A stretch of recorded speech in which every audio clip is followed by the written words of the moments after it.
Shout out Highway 80. Let her rip. Fuck Highway 80, dude. This beer tastes so nice now.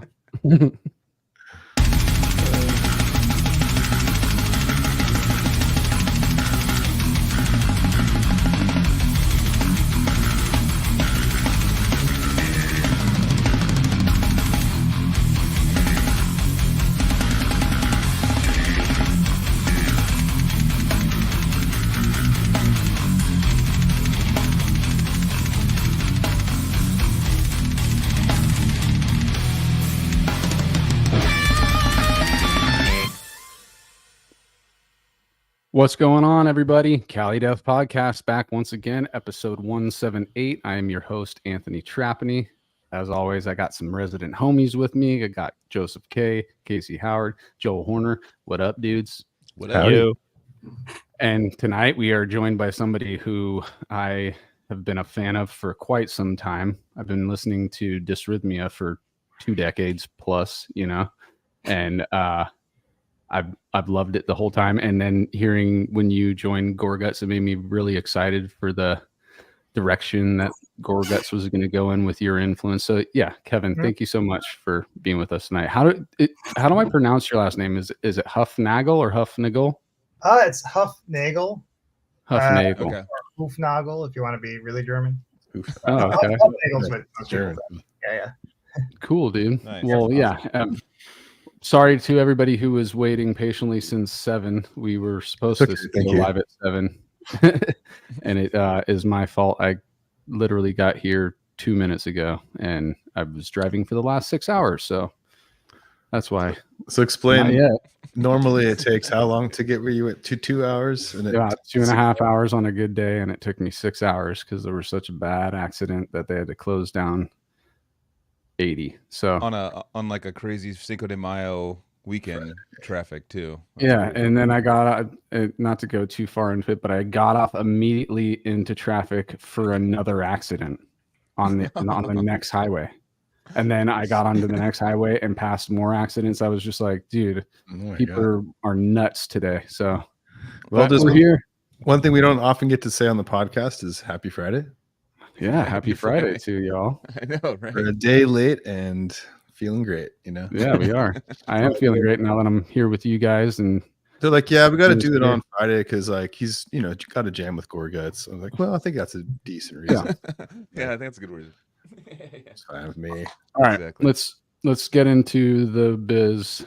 Battleforgecoffee.com is where we want you to go get your caffeine. And they also have cool merch. Those are our friends in Deeds of Flesh, and they got a good company going. And I think Exhumed just did a collab with them. That's awesome. Might be seeing another collab sometime in the future.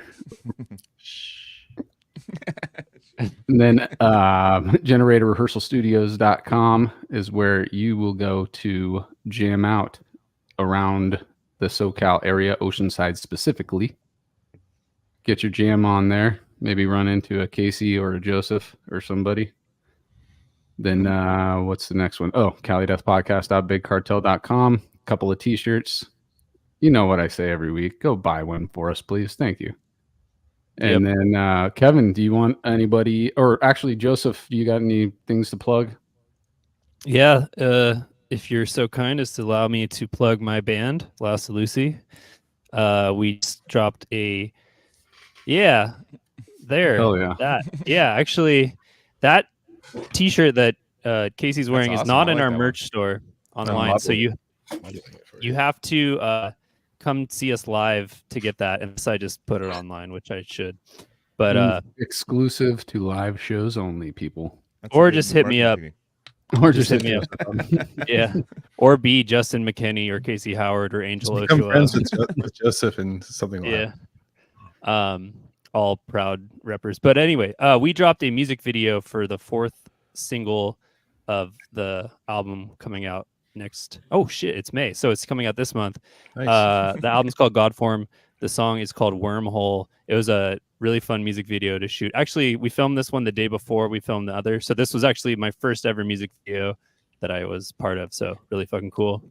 Oh yeah. Nice. That's what I'm going to plug. Also, this show's coming up in a couple weeks, so I'll plug it again. Stages of Decomposition, Saturday, May 18th in Apple Valley, California, with a lot of cool bands. Shout out to you guys. Right on. Hell yeah. Nice. Now, Kev, do you got anywhere you want people to go involving your projects? Obviously, Gorguts. Yeah, all the bands have Bandcamp pages. That's the best way to support us, I guess, these days, besides coming out to a show. I just got these in the mail. New Dysrhythmia, Nice. Ooh. which are, already up for pre-order on our Bandcamp page, and comes out first Friday of next month. Are you guys putting that out? What is it on a label, or are you guys doing it independent? I have my own label, just Nice. self-release more or less with a, record label name I made up attached to it. But another label here in Brooklyn is going to be putting out the vinyl later this year. Mm-hmm. Pretty much ready to go. It's just kind of, he doesn't really know how long it's going to take. They don't really promise. The vinyl plants, I guess, lately are not promising anything as far as exact timing. But yeah, should hopefully be ready by the fall. That's a label here in Brooklyn called Neurovalter. And they did a vinyl release for us about a little over 10 years ago for Test of Submission. Mm-hmm. And the guy Aaron that runs it is really cool dude. He actually helped me do the layout for this whole CD as well. And we had the privilege and honor to get a sneak peek at that album, and wow, it's a great, great album, guys. You guys are the first to hear it, really. Wow. I've maybe a couple of website journalist people I sent it to. Trip. I didn't realize that. That makes me even feel cooler, dude. But aside from how cool I am now, that album is really, really good, dude. I've been a Dysrhythmia fan your whole catalog, since the beginning. But I love the evolution of the band. If we're going to talk about it tonight, how that evolution happens. But where you guys are at right now, it's refreshing again. There's so many different elements to that album that I love, and I've listened to it 3-4 times all the way through since you sent it to me, and I can't find one part that I don't want to hear. Cool. As a whole, I love listening to it as a whole, and I love the dips and valleys that you go through while listening to the album. So, dude, just bravo, because it was just such a pleasant surprise. Again, every time it's a pleasant surprise with Dysrhythmia, but this one is no different than the others. Plus, there's new elements to the band that I kind of feel that are different, and then that's part of the evolution too. So, but yeah, dude, I anybody who's listening to this right now, please do yourself a favor as soon as you can, listen to this album, because it is definitely a great 7 songs. Fuck yeah. Fuck yeah, we definitely. The recording is awesome too. It sounds great, dude. It really does, dude. And yeah, there's just so many elements. I love the melancholy melodies that are, mixed in there. And then the counterpoint that you and Colin have at times. It really is just very interesting and entertaining to listen to. Cool. That's the goal, just want to keep it sounding like it's moving forward, and have it be engaging and surprising and all those things. Yeah. So definitely. Thanks. Yeah, for sure, dude. Is there anywhere else there's other projects that you want people to know about? Yeah. My currently, active bands besides Gorguts and Dysrhythmia are 2 other bands. I have a newer band called Veldune that has one record out, came out 2 years ago, or maybe last year. I can't remember. It's on, Spotify, Bandcamp, all that. I'm also part of another band called Vora that has 4 albums out now. And we're slowly starting to kind of talk about getting some new ideas going. Our last record came out 2 years ago, I think. And then I do a lot of solo work, solo guitar stuff, and actually just finished recording my next full-length solo guitar record will come out maybe sometime later this year. I'll probably just self-release. Do you just put that out under your name? Yeah, with the solo stuff, usually for digital or whatever, I just do it myself, and then lately I've been just working with like cassette labels, to put out the cassettes or whatever. I kind of like working that way lately, even with Dysrhythmia, too, like just self-release, retain the rights to everything, and just license stuff out for vinyl and CD or vinyl and cassette and stuff like that. It seems to be CDs the new kind of, pressing tapes too. I just don't want to do it, but yeah, I see a lot of bands doing that now, like the licensing deals. That seems like kind of me, it's cool way of ideal, doing things. Yeah, that's awesome. I still wonder, is it a nostalgia thing when it comes to cassettes? I don't know. I mean, most people, I think, when they buy something at a show, like a CD or a cassette these days, or vinyl too, they're kind of just doing it to be supportive. I mean, some people listen to it, but I think a lot of people just go home and listen to it streaming or whatever, but it's just kind of like it's an item to kind of, I've definitely done that. I do have a tape player. I've purchased cassettes in the recent past, but I usually, when I do, I just like to keep it as the physical relic that I took back from this live show or whatever, but I still eventually, I'll just stream it. In my car, I don't have a cassette player. I wish I did, but I still listen to physical media quite a bit because how old my system is, It's funny. I still have a tape player too, and it's interesting to hear, a couple of these releases I've done that have come out on cassette, because I'm really used to the hyper clean digital version of the way the music sounds, and then I get that in the mail, like, what does it sound like on cassette? And it's really interesting. It kind of sounds more like it's a much softer sound. It sounds kind of muffled and bassy. What's the like EQ dynamics of a tape versus like a CD? I have no idea, but that sounds like a calling question. That's a calling question. Well, you said more muffled and bassy though. It's kind of like more of a thicker. It could just be what I'm more lo-fi, state of the art stereo. Okay. Right? Yeah. No, I mean, because there is kind of like a nostalgia, and that was the way I got into music, was listening to tapes and stuff and recording tapes, and there is a different sound to them, and there's a different.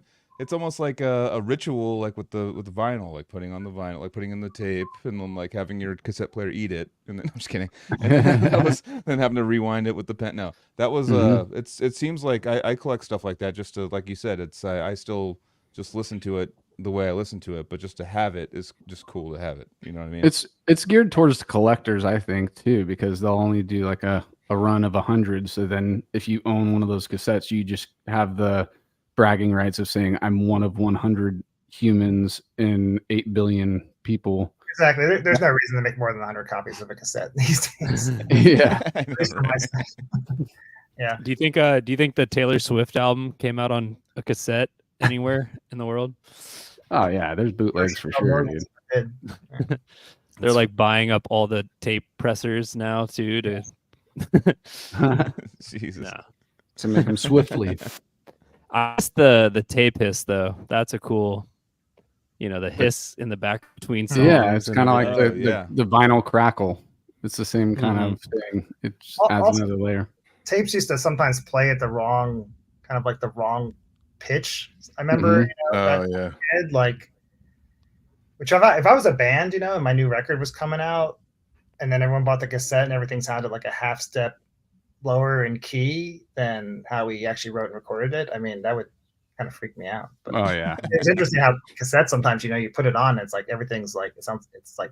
Would it be like because of a slower like a playback, or would it just be the notes would just be lower? Yeah, I don't know if it was like a cassette thing or just the players that were playing it that would sometimes just kind of like interesting. Cool. I would just play a little slower. So I don't really know the technicalities behind it. I just remember hearing something on cassette and then buying the CD later and being like, this sounds like a different key, or this song sounds faster. Yeah, is that the future of like trying to sell an album? It's like, all right, we sell it in like every different key that you want. People are already doing that on YouTube.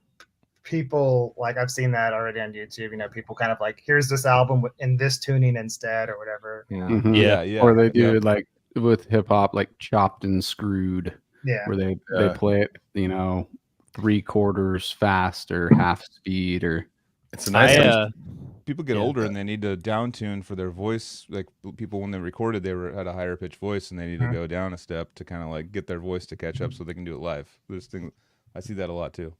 Yeah, I mean Led Zeppelin, for example.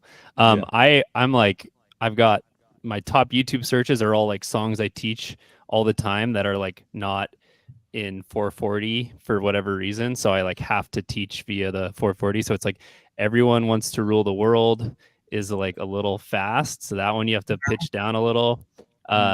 This, I think Redbone by what's his name? The R&B rap singer guy. That's like 432. Yeah. So basically Pantera YouTube is too. the great. Yeah, it's like it equalizes it all, but you can also change, to whatever you want. I mean, people will. Have you guys heard Jolene, the song Jolene, played at half speed or whatever it is? No, Dude, it's my favorite version of that song. It's Dolly Parton's Jolene, but they play it at half speed, and it sounds like some like depressed folk singer. That's awesome. Yeah, no, I was just gonna jump in on that.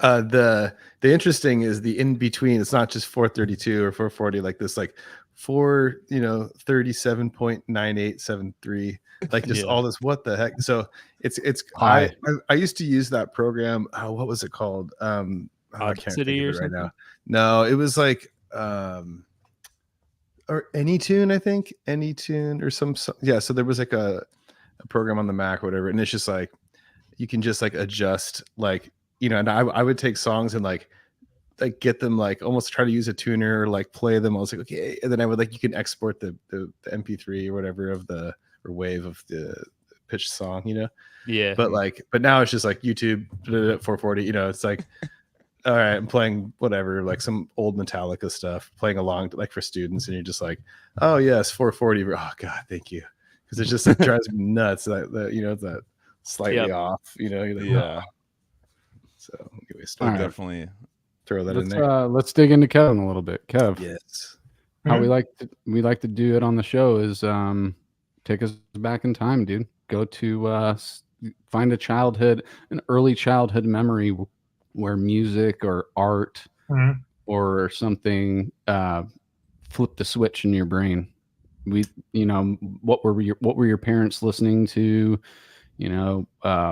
It doesn't even have to be music though. Some way you found you wanted to dive into creativity. It's definitely through my mom mainly playing music around the house. I always say this, but yeah, my first real memory of liking music and liking a song in particular was when I heard Beat It by Michael Jackson. Nice. Probably around the time Thriller came out. My mom was listening to it all the time around the house. And yeah, that and so just I was hearing a lot of like dance, disco, R&B kind of stuff, but also like a lot of kind of melancholy 70s, 60s folk stuff and classical music too. And pretty much right away I was really drawn to sort of like somber kind of the minor keys, and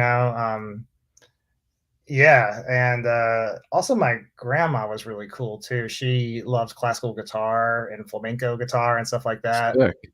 So she and my aunt too, my mom's sister, she was into like avant-garde classical and really weird stuff. So it was awesome because like my grandma would buy me like Julian Bream, who's like probably my favorite classical guitar player. She'd buy me like classical guitar tapes for Christmas, and my Aunt Gwen would buy me all sorts of. She bought me like a King Crimson cassette way before I had any idea who King Crimson were. And wow, even old blues stuff like Robert Johnson. I mean, it was awesome because it's just diverse, just all kinds of music being played around me. And I loved it all, But of course, and then I have a distinct memory of hearing kind of metal. Beat It had elements of that with the Eddie Van Halen solo, And then when I heard that there actually was a genre where this guitar sound like this all the time, I was like, oh, I'm hooked, And that was pretty early on, honestly. I was like third grade or something because I just remember the older kids, like the 7th and 8th graders on the bus, had this is like the 80s, and everyone had their like boom boxes, and right. Yeah, and they'd all be listening to like Twisted Sister in the back of the bus, and these were like the scary older kids, and this was in New Jersey, and Yeah. and I became friends with those older kids, and then they told me about all that hair metal stuff. Did you become friends on the bus or just through school, or how'd that happen? Yeah, just on the bus, Yeah.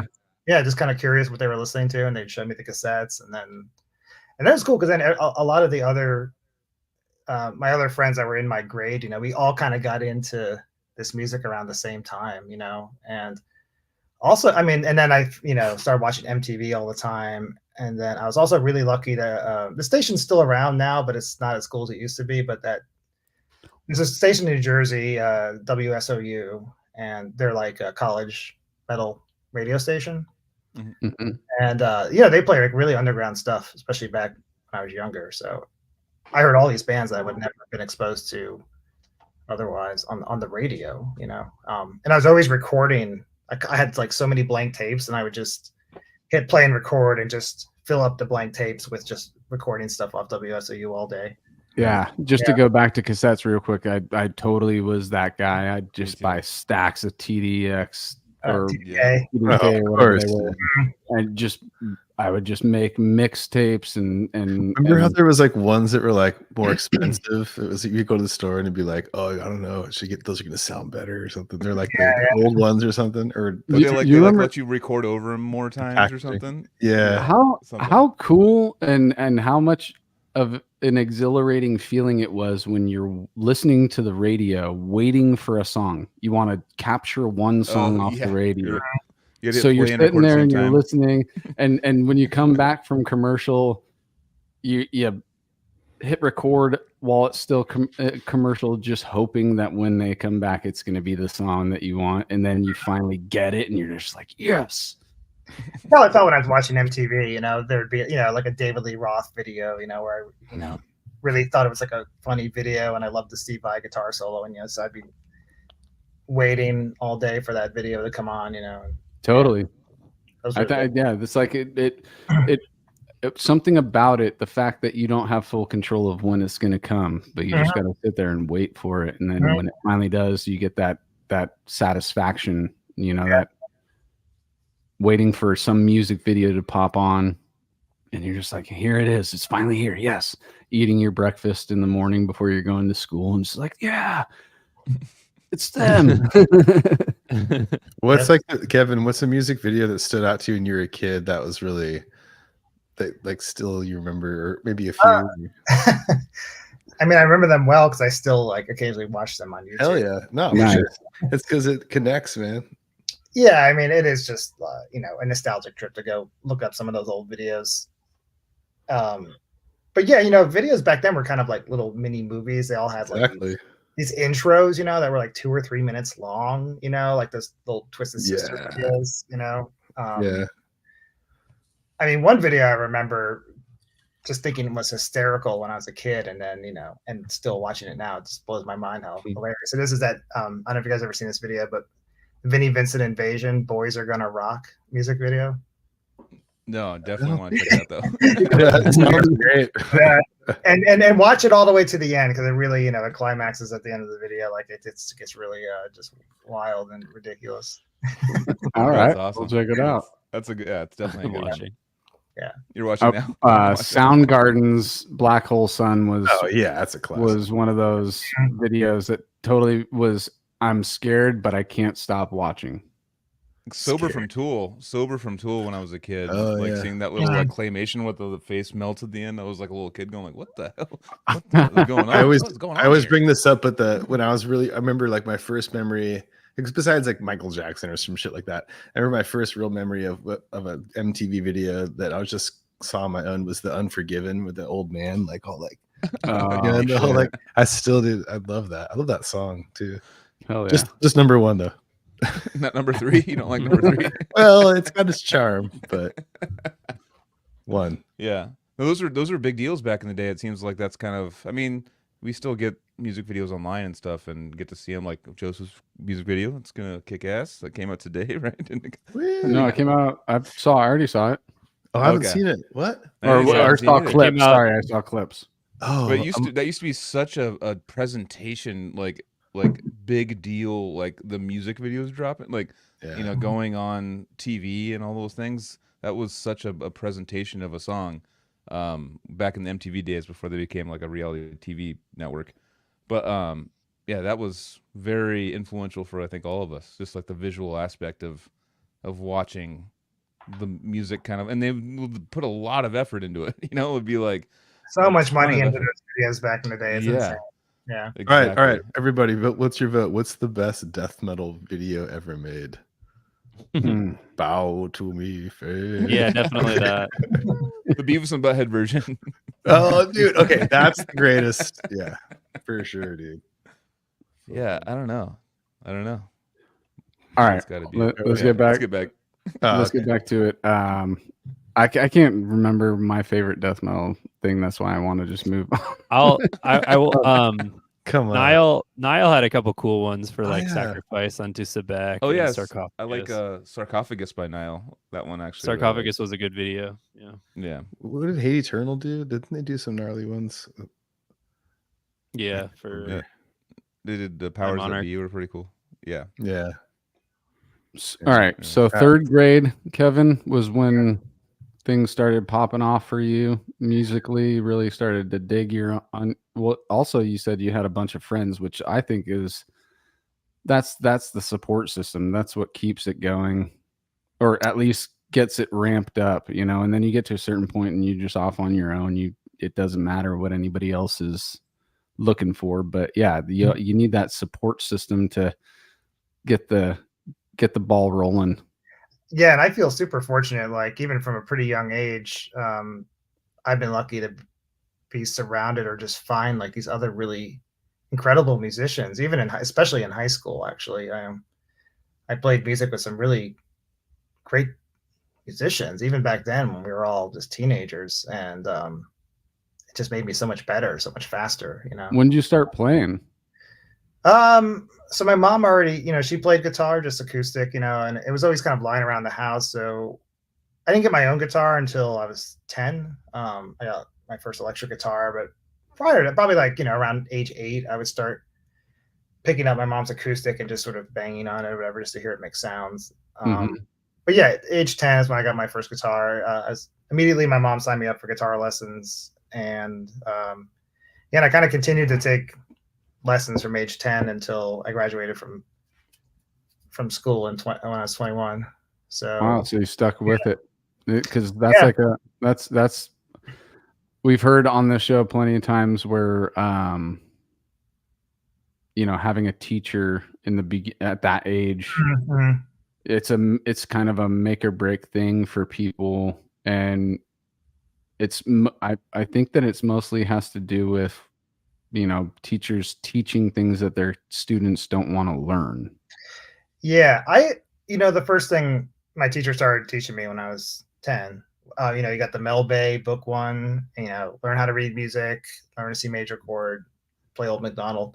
And, we pretty much just worked through that whole book, the first year of lessons. And, already I wanted to like play Maiden riffs and all that, but I was patient, I was like, all right, I guess this is important. So it didn't. The same teacher throughout the whole time. No, I had numerous teachers. Like when I first started playing, I had this guy who pretty much just taught me how to read music, and that was when I was living in New Jersey. And then around like end of 7th grade, my parents moved to Northern Virginia, which is where they still are. And then, obviously with moving, I had to find a new guitar teacher. And then I had some teachers that kind of were just flaky. And I kind of found this one guy for a while in high school who, pretty much taught me throughout most of my high school years who, he just liked all kinds of music. He was kind of not a master at any one style of playing. He just kind of dabbled in a little bit of everything. And so our lessons were kind of just like all over the place, but I kind of liked that. It kept it interesting to me. And then, outside of lessons, I was just such a nerd. I was always like hungry for more. So I bought every guitar magazine I could find. I bought every like instructional video. I was jamming with this incredible guitar player named Christopher Ladd, who's now like a professional classical guitar player. Nice. but we had like a prog metal band back when we were in high school, and he was a couple years older than me and lived in my neighborhood, and we formed a band together when I was a freshman. And I learned a lot by playing with him, a lot about how to play in different keys and like theory stuff. And I took music theory in school, and there was even a guitar class at my high school, which I took for like 3 years, which was really easy. I mean, I didn't really learn anything in that class, but it was kind of fun just to like, the teacher just kind of let us all jam because pretty much everybody in the class could already play. So we would just all sit around in the circle and like harmonize scales together. Just nice. Yeah. Shout out to all of the females in your life too, dude. I mean, you had 3 females that were close to you that were feeding you all different styles at a young age, and yeah, true. That kind of was the foundation probably of why you enjoyed working with that teacher that was all over the place, because you're already been exposed to so many different things before that, Yeah, true. Yeah. Mm-hmm. And I loved pop music as a kid, even like, it's interesting because I never really bought, like when I was buying music when I was a kid, like in middle school, pretty much all I bought was mostly metal. Mm-hmm. But songs like Tears for Fears would come on the radio or just synth pop stuff, and I always liked all those songs. But I don't know why, but for whatever reason, I just never went out and bought the albums, Totally. But I like that stuff, Didn't Totally. Joel see Tears for Fears recently? What He's sorry. Anyways, so yeah, and I'm still, there's pop songs even today that could still grab me. There's that formula that a pop song has that if they do it right, it's just naturally going to pull a human in. But I understand what you're saying. Like, I never really bought that stuff either. I would just wait for, if it was on the radio or if somebody else was playing it, I'd be into it. But I didn't actually own too many pop records when I was a kid either. What? It's the same thing with classic rock, which, at that time when I was a kid already, it's crazy to think about this, but this is the 80s and, Zeppelin's like a 70s band, but already that seems so old to me. Mm-hmm. That music, even though it wasn't that old at the time. Yeah. But yeah, I think hearing things like those classic bands like Zeppelin and even Pink Floyd and all those kind of bands and all the pop stuff, I think just hearing it all so much on the radio and seeing it so much on MTV, I didn't ever feel compelled to buy the albums because I could just hear it all the time. And you're just making me, you're just sorry to cut you off. You're just making me think of the difference from the 70s to the 80s in terms of production and instruments and stuff like that. That would, if you're in the in the moment with the 80s sound and everything that's exactly, it's gonna make the 70s feel dated because it's just a whole different dynamic. And it's funny because now I much prefer this. I mean, I love 80s music and I love some of that, with sounds kind of dated production style, but really nowadays I much prefer the sounds of 70s records. I love that soft, more organic, warm sound, it feels more it feels more real. It feels more I don't know, it feels more human, and also I could say that about the cinema of the 70s, but let's not go down that route right now. All right, so let's talk about your first introduction to metal, actual heavy metal. Yeah, so it was kind of like I think the progression most people take, no matter what generation or age you are. You kind of start, you find the lighter stuff that's more commercial, and then you just keep digging deeper and deeper into the more extreme stuff and heavier stuff and underground stuff, and so that was my what group shepherded you into the underground? Well, like I said, listening to it was a combination of like listening to that station I was talking about, WSOU. They had a show called Monday Night Mayhem, which was all thrash. Nice. So I'd stay up and listen to that, and discover some new bands from listening to that show. Also, I was buying like every guitar or metal magazine I could find, and just reading reviews. How cool is that, dude? To just get a new metal magazine and just go front to back. Yeah, there were, it wasn't hard actually to find metal like magazines. I remember like even imported ones like Metal Hammer, which, you know, back in the day was more, I would say, underground or whatever it is now. Yeah. I could find them in the local, like, you know, Books a Million or whatever, like type store, you know, just a bookstore that had magazines. But, you know, I think, I guess stuff like Metallica and Anthrax was the first kind, you know, the first heavy, you know, thrash was kind of what I got into after the more just pop metal stuff. Yeah. And then, you know, yeah, then staying up and watching Headbangers Ball, you know, they would always, you know, occasionally play something like a Morbid Angel or something like even that. before Morbid Angel. It'd be stuff like, you know, like Voivod or Fates Warning. Nice. Like more like prog stuff that, you know, I was like, oh, okay, this sounds heavy, like, you know, riffy like Metallica, but it's got this like virtuosic singing and much more, you know, maybe going on musically.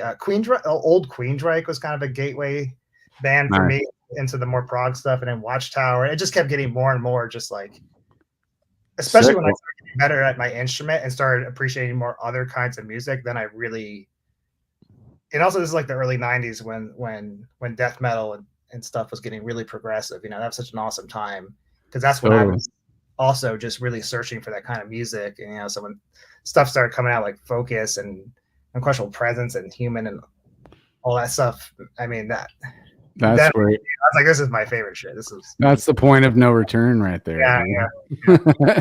It truly is. And you had mentioned playing in a so was that prog metal band your first time playing with other people? Yeah. Unfortunately, you know, we made a demo, like 4 songs or something. It never came out. It never will. The playing's okay on it. You know, it's just a production. Do you own it still? Do you have it? I do. I don't know where it is. I mean, it's in a box somewhere. I have like a CDR. I mean, yeah, I had actually I had Colin transfer it from a tape to a CD probably 20 years ago at this point or something. Like do a little like mastering job on it. Well, how do you feel about it? I think it was good for its time and, you know, how little experience we had and everything. Really as kind of the vocals, honestly, just kind of, to me, kind of just kind of soured it. It was really weird. We basically just worked on the same 4 songs for like 2.5 years, and we kind of only ever rehearsed them instrumentally. And I didn't even know what the vocals were going to sound like till after they were already done, and I got a copy. It's a rough mix. Like, that's not what I was picturing, but yeah. And then, you know, it was kind of a combination. Our guitar player, he was older and he was like going away to college, and so, you know, but it was such a great learning experience, and we've actually reconnected over the years. Actually, everybody, I stayed really good friends with the bass player. He's like one of my absolute best friends. And then nice. It's funny, the other guys, you know, I didn't hear from them for like the longest time, and then just in the past year, you know, we've been me, the drummer, and the other guitar player, you know, I've been talking a lot more, and so yeah, you know, that was a great learning experience. You know, I mean, we all had years. All right, yeah. Go ahead. Yeah, and then right after that band kind of fell apart, I met Clayton Ingerson, who was the original bass player in Dysrhythmia. I met him my junior year in high school, and at the time, viola was his main instrument. And I was starting to get really into like classical guitar around that time and playing more acoustic and stuff. And when I met him and he told me he played viola, I was like, wow, amazing, you know. And he was kind of like a prodigy type dude, you know, multi-talented, could just pick up anything like that. And so we had a little project that put out a demo, and actually it was like we pressed tapes. It's on Bandcamp too. It's called Grey Division Blue, and it's just instrumental. It's like a 6-song cassette. It's just instrumental. I don't know how to describe it. Kind of just dark, folky, acoustic stuff with viola and acoustic guitar. A little bit of electric guitar in there too. It's funny. It's one of my earliest sort of like guitar solos. You know, it's on one of the songs. Dude, I want to hear that now. I'm gonna be coming back. It's funny when I listen to it now. Of course, listening back to music that old, you're just like, why didn't I, you know, do this and that? But whatever. It's that's such a classic response to our old stuff. That's why I asked you how you felt about that first band. Yeah. Because most of us are, you know, we have an embarrassment to what we did creeping up to what we actually, contributed to the scene or whatever.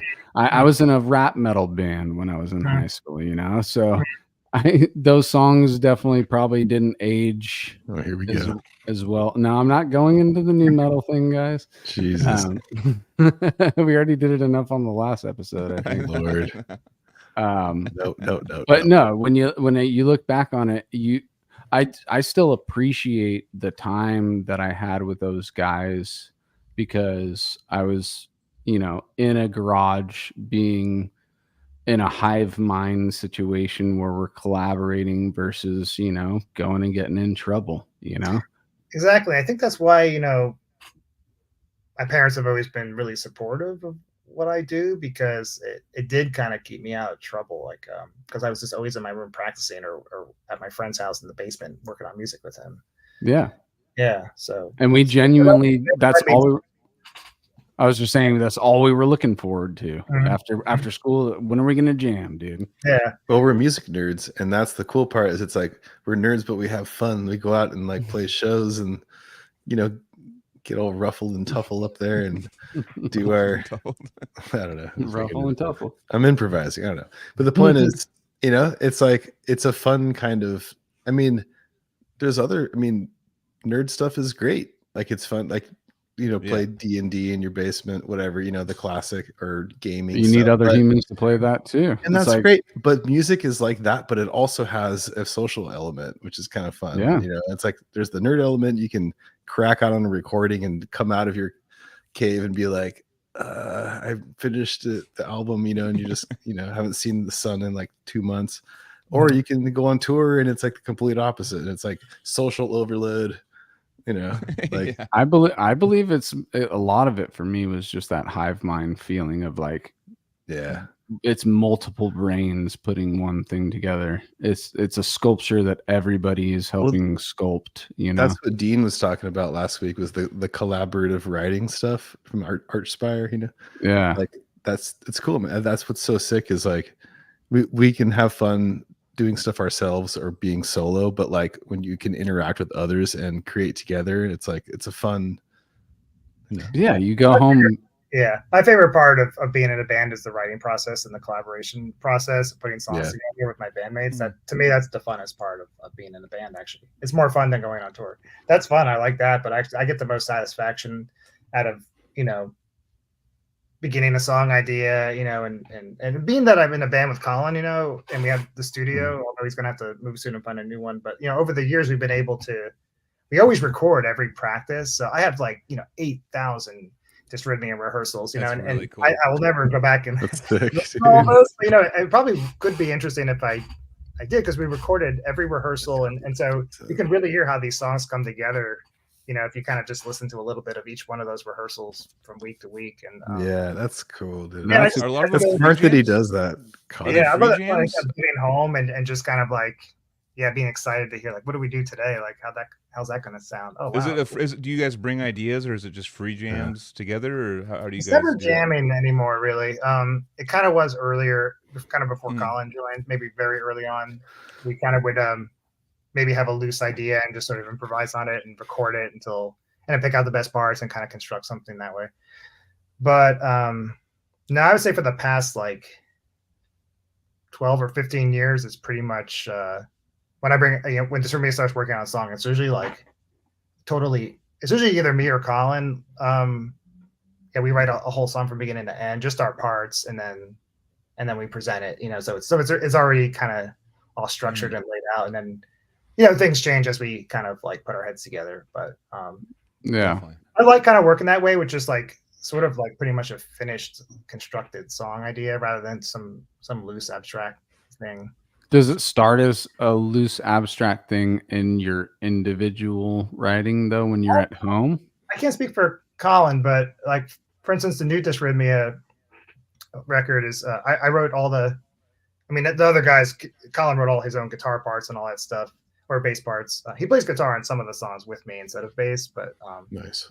But this time it was I kind of basically presented all the material. Here's a new song idea, and I worked totally differently this time than any of the other records, which, you know, is probably a little bit why it sounds a little different from the other ones. I worked more with coming up with drum ideas first and then writing guitar stuff over it, which my drummer was totally cool with. I love his creative input. And I almost didn't want to go in this direction with kind of like writing things for him, but he was cool with it. You know, he likes when I kind of present him drum ideas. So I just ran with it. I started to get a little too detailed and overly technical, and then you know, so I would be like, dude, feel free, take out anything that's stupid and unplayable, and just because I didn't want to stifle him. He's a very like just a super solid drummer, and he always has this element of groove to everything he plays, no matter how abstract he's getting with whatever fill he's doing. And I didn't want to lose that organicness that I hear in his playing by writing stuff that's too rigid or uncomfortable for him, you know. So I allowed him to change anything he wanted to, and so we made a lot of tweaks to things and stuff. It's interesting how some people like write drums first and then add guitars, or vice versa, you know. Like really it makes me play guitar differently. It makes me maybe play less notes, because I feel like if I have an interesting drum idea going, I like listening to that interesting drum idea, and I'm like, I'll just kind of just drum this chord for a second and then do that instead of like sitting down a guitar going. I mean, that's interesting. You know, but it makes me play with maybe more space when I'm writing to drums. Yeah. You know, Matt used to do that. Decrepit. He I don't know if he still does, but he writes drums first. Whoa. And then I think with Antime Begins and stuff. I don't know. I mean, at least like the time that we were jamming, but like, for me, it's percentage of it. It's the easiest for me is like to have like, because I remember I was just like testing interfaces and just messing around with stuff, and I was like, and I also had that Easy Drummer program, and I just like made a bunch of beats and stuff and did stuff and just made a song over it like all easily. Like I was like just like, because when I hear the drums, I get an influence. I'm like, okay, now I know what I can do with it and stuff, rather than like, for me, thinking guitar first or bass first or anything like that, and then going into a song, I have to start from like, all right, like what are the drums gonna do, or what, you know what I mean? Like, because I'm not a drummer, so I have to like, it just gives me ideas. It's kind of the ultimate kind of thing I should have been doing for a long time, which is just make a bunch of drum parts and just, like you said, record your practices, record stuff so you know what came out of it, you know? So that's riffs so you can take from it, and and it was more chunkier, slower kind of like stuff. It was more like letting the drums kind of speak with me kind of like accenting them rather than the guitar accenting the drums more. You know what I mean? It was kind of. Yeah, I like too that it helped me finish songs faster, because I would, you know, it's not like I would write an entire song all drums first, and then, you know, I would just get like one drum idea going, and then have you know, put a riff over it, and then that would help me get a better vision of what the drum should do next. So I kind of would do drums, then a guitar riff, then that would help me kind of decide where the drum should go next. I'd do that, and then guitar riff, and after this is our like 9th record, you know, so I want to. You never want to kind of stay stuck in the same old way of doing things. So I was just trying to take a different approach this time. Yeah, well, as a fan of everything that Dysrhythmia has done, you guys never stayed stuck in one thing, you know. Also, you kept the essence of the band intact the whole time. I think those guys. I think everybody, you know, has their own kind of unique little trademark elements in their playing. That no matter kind of what we're doing, it's gonna still hopefully have you'll still recognize it as us, you know. Yeah. All right, now we're gonna rewind again because we still want to get your full timeline here. So that prog band disbanded, and then, you know, talk about what your further dig down the rabbit hole of underground metal and what you did after that band. So after that band, like I said, I had the sort of like acoustic duo thing I did with Clayton, the original bass player in Dysrhythmia. And we put out, you know, after we put out that cassette, one of my friends who he plays the band's I think broken up now, but he played in this doom metal band called While Heaven Wept. And he worked at Tower Records, and he was just a total music nerd. And he also turned me on to like lots of new music I would have never heard otherwise. And he was also really hooked up with in the underground scene and like zines and all that stuff. And he liked our demo so much, he just kind of included it in every package he sent out with his own bands. Nice. You know, so I didn't ask him to do that. He just did it as a very generous thing. And so then all of a sudden I start getting mail from like all these zines from everywhere that want to review the tape or do an interview. And that was my first, experience with like really feeling like I was putting out music and people were listening to it, even though it was so tiny and underground, you know? Right. And it's interesting, I met some people like Jason from Agalock back then. You know, we were like pen pals and trading cassettes back then and stuff. And it's interesting the people I met back then and kind of seeing kind of what they became later, you know? Yeah. Yeah. Tape trading. So you were involved in that. That's something that we look back on in our age, because I'm coming up on 40. Mm-hmm. And we just missed that tape trading era, basically. I didn't do too much, you know. It was like, there was like a period of like tape trading for a while, but then it pretty quickly turned into more like CDR trading, you know, for a while. Yeah. One thing you actually brought up is actually we never talk about it, but it's even in our local area too. Back 20 years ago, the zines, like zines were a thing, like a little. Yep. We had zines around all over Santa Cruz and stuff that were just like these little magazines that people would just, have like local bands, local things coming up, stuff like that, and have like a decent following, like as far as just having like a local underground ran magazine that would kind of be I mean, was it so for zines though, for you, was it like local or was it like more of a kind of a wider spread thing? No, it was kind of stuff from everywhere. You know, it was even stuff from overseas. Yeah, a lot of. I mean, the zines he was kind of sending our music to were more. There was a lot of crossover at that time between like black metal, doom metal, and then like dark ambient music and stuff like that. So a lot of these zines would be kind of like this mixture of like gothy stuff and black metal and dark ambient and. So yeah, we were kind of getting reviewed in that scene. It was kind of weird because our music, I don't know what our music was, but I guess from pretty early on, I feel like everything I'm a part of has been bands or music that's hard to kind of just put into like a box genre wise, So definitely. That's why nothing I've done has ever been super popular because it's just too hard to. But that's the kind of like getting in the, like what you said with your buddy at the Tower Records and stuff. Like that's like when we always talk about that, like, once you get into a style of music and it turns into the find, like getting the thing, the underground thing, that it just goes deeper and deeper into the underground, like as far as like trying to find certain things. And that's where zines come in huge probably, because that would speak more to that kind of person.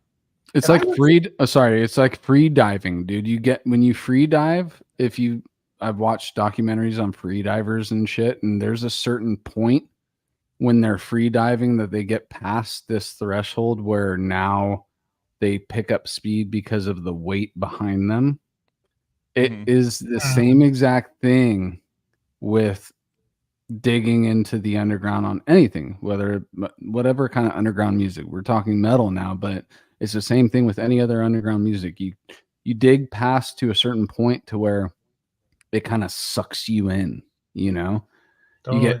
You actually go through this one level, and then after that it envelops you and takes you down further and further before you realize you're listening to Pig Destroyer or Discordant Sax. And now I'm just citing grind bands, but just finding that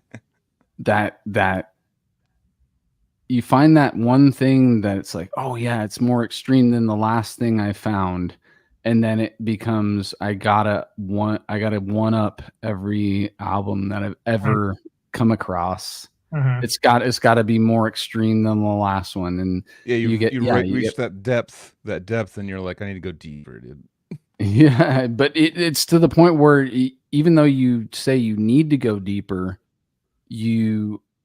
without as much effort, you're just pulled deeper, Yeah.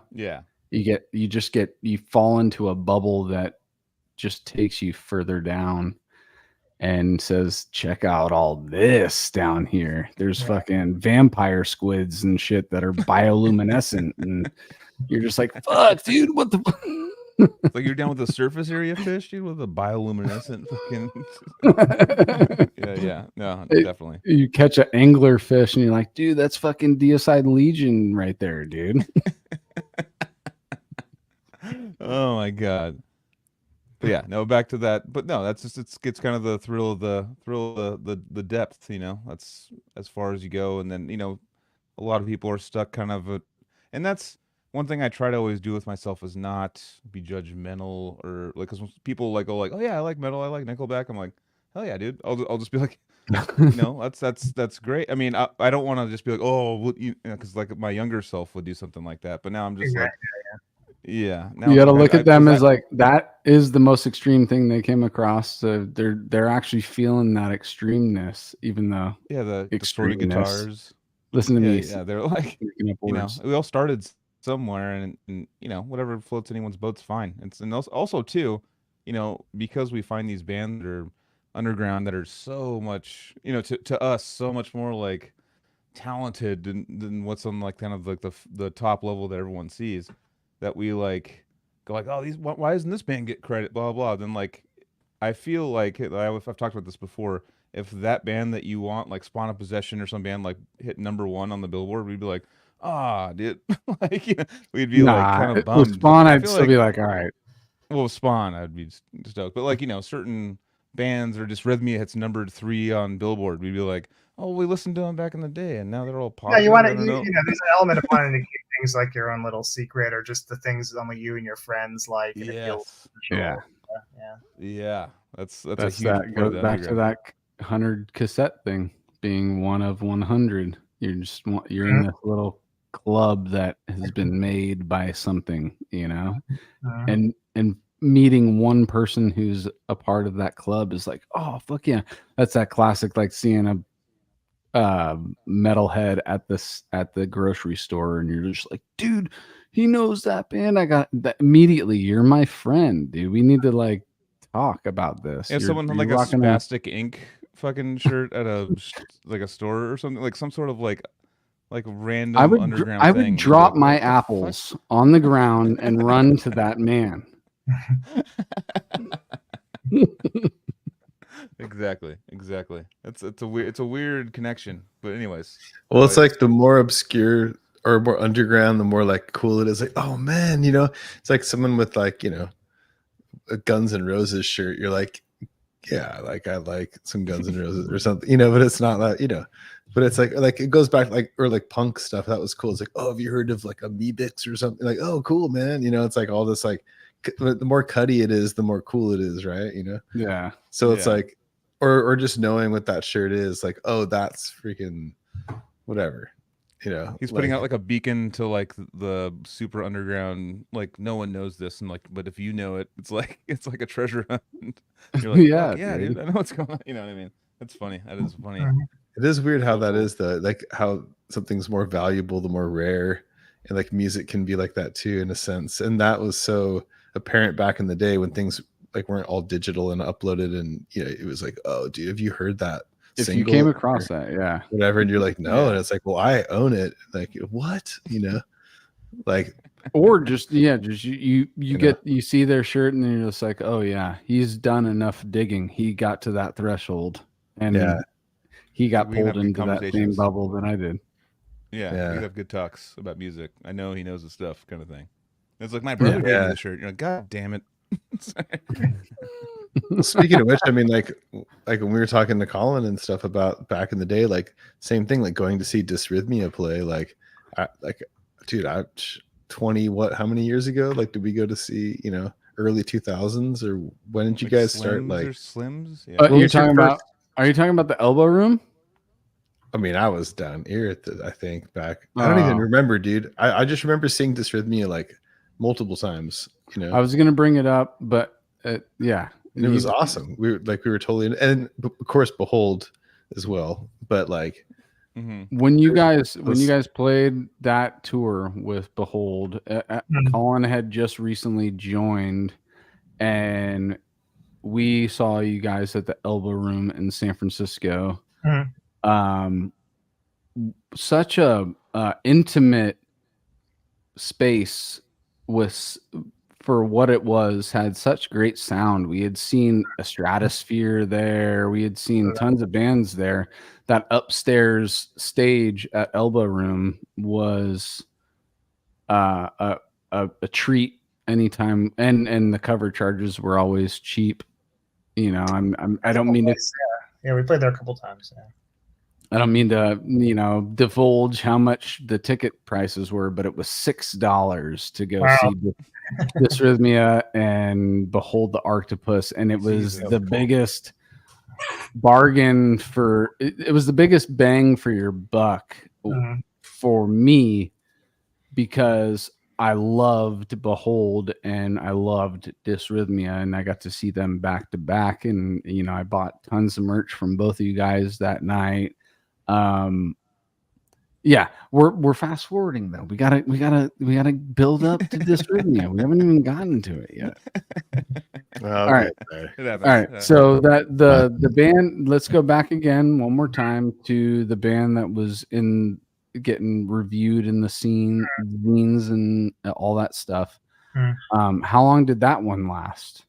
Not that long, really. We just did that one demo. We started writing some new stuff, and yeah, unfortunately, I don't know why, but we kind of just stopped working on music for a while, for a couple of years, and then it's weird. Then he ended up transferring to my college. So then we were at the same college, which was cool. And then as soon as we both graduated, that was 1998. We started Dysrhythmia, like that summer after we graduated. So that's when Dysrhythmia begins, after after I graduate college. So, what was your guys' main influences to start that band? Because an experimental instrumental metal rock band sounds like you would have to have a few elements, you know, a few puzzle pieces put together to make to get that drive to do something like that. Yeah, obviously we weren't thinking about being a big draw or do anything that was popular. I don't know. I think I was, just really into the idea of just doing another instrumental project and having it be a trio and having it be, heavy and progressive, but not like lots of just wanky soloing and what people were thinking of as instrumental rock at that time. You know, just lots of endless guitar solos and things. I wanted to kind of be a project where everyone is like equal, like no one's like the star, you know, where it's like everyone's working together, you know.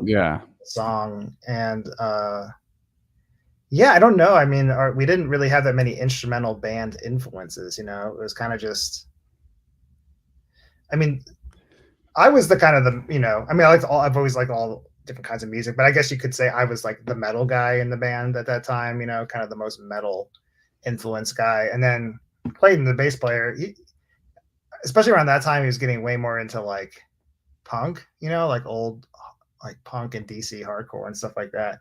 So he brought this interesting kind of like punky element to the early stuff. He was really into like Black Flag and Bad Brains and all that stuff. And then our drummer, you know, he was more of like a fusion guy, you know, and but he played really hard, which I loved, you know. When we auditioned Jeff, I knew right, I was like, that's the guy, you know. So yeah. Do you think that maybe subconsciously your reaction to that vocalist's performance on that one demo you brought up? I never thought about that. May have influenced why you just don't want vocalists. I don't think it was maybe really subconsciously. Yeah. I don't know. I guess I was just really used to kind of like, you know, the prior project we had that just made that one demo, you know, that was instrumental. Even at that time, before I started Dysrhythmia, I was already writing a lot of instrumental solo guitar music. So I guess I was just always thinking instrumental. But I did actually try to form. I did try to get a musical project going before Dysrhythmia. That was going to have vocals, and I auditioned some vocalists, and just nothing worked out, so it never happened. And that wasn't going to be a metal thing. That was going to be more of like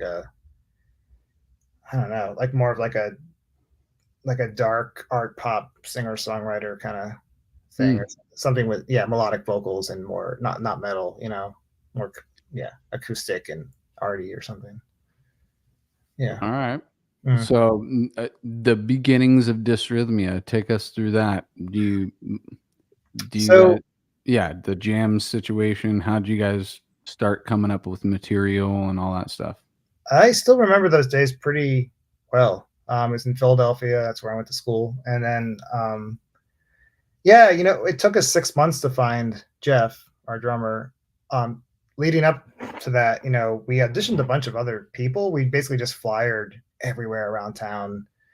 Drummer needed. We put influences, tried to describe our music. Because at that time, we actually had most of the first, what was to become our first record. We already had most of that written. So me and the bass player would just get together at his apartment and just kind of, at that time, it was kind of just I got a couple of riffs. He's like, I got a bass line, kind of early way that you kind of write with other people. You're just kind of like, it's just pieces and you're just putting your heads together. And so it's really weird. We had all these songs written on guitar and bass, but had no idea like what drums were going to do or anything. So we started auditioning these drummers and we would just play them our song ideas and then just see like what they would do over it. And I couldn't tell if people just didn't like it or just people didn't understand it or just, I don't know, but nobody seemed enthusiastic. There was a couple people that auditioned that were like pretty good technically, I guess, but they just didn't seem like that. We wanted someone to have like just a positive vibe and energy, and right. And so I was feeling pretty, I've told this story a couple of times, but it's kind of a good story, I guess. I was feeling pretty down out about the whole thing, just feeling like we weren't ever going to find anybody and that maybe I was just going to like just forget about this material and start something new. And I was working at a Mexican restaurant at the time in Philly. And I remember one day, a friend of mine from college, like came in and, I'm just like asking him what's up. And he asked me what's up. And I'm like, I'm trying to find a drummer for this band. I want to put this instrumental trio together. He's like, oh, you should play with this guy, Jeff, man. I jam with him sometimes. He's really good. I was like, oh, give me his number. So he gave me his number. That night, I remember getting home and kind of just taking my keys and wallet out of my pockets and just putting it on the table along with that piece of paper with his number. And it just sat there for like a week on my table. And I never called it. And then I had a dream. And in the dream, it was like a replay of everything that actually happened in real life. Like I was at the restaurant.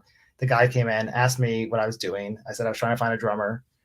And then in the dream, he said, why don't you call Jeff? And I woke up from that dream. I was like, I never did call that guy. And I really did take that as a sign. And the next day I called him and, dude, you just gave me goosebumps, dude. That was crazy.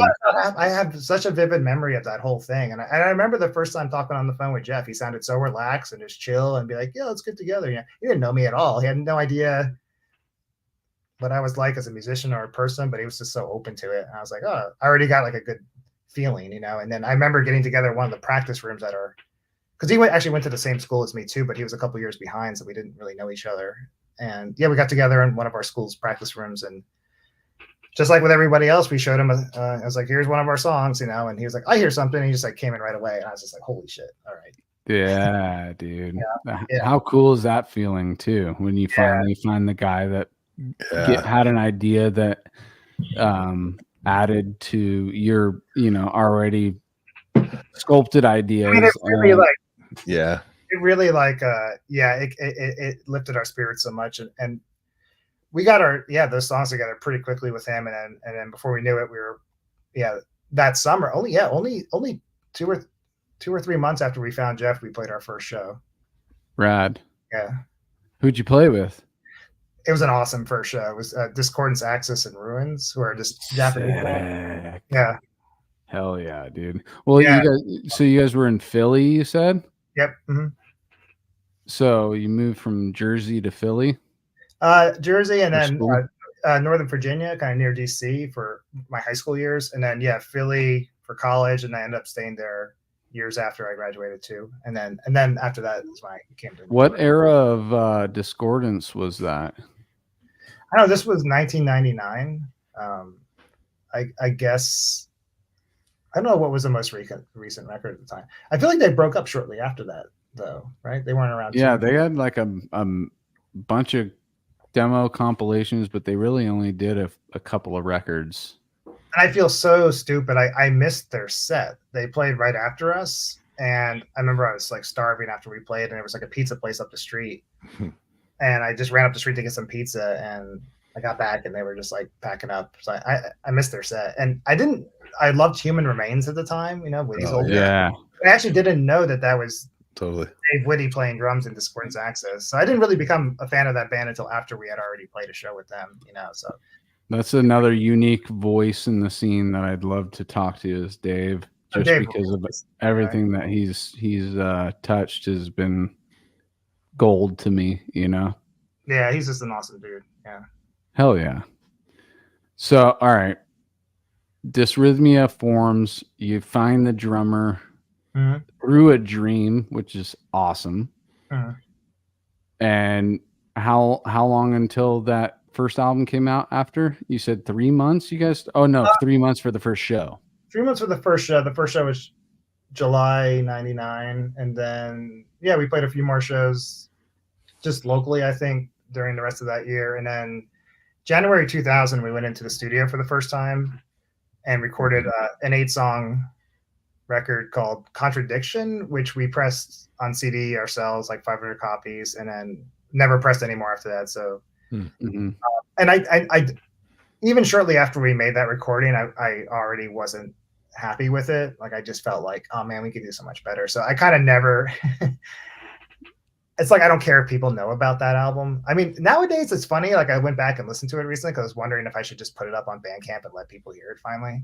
And listening back to it now, some of the like imperfections and just weird, kind of nonsensical songwriting ideas, kind of, I guess, have their weird charm. So maybe I'll put it up on Bandcamp one of these days. Yeah, that's cool.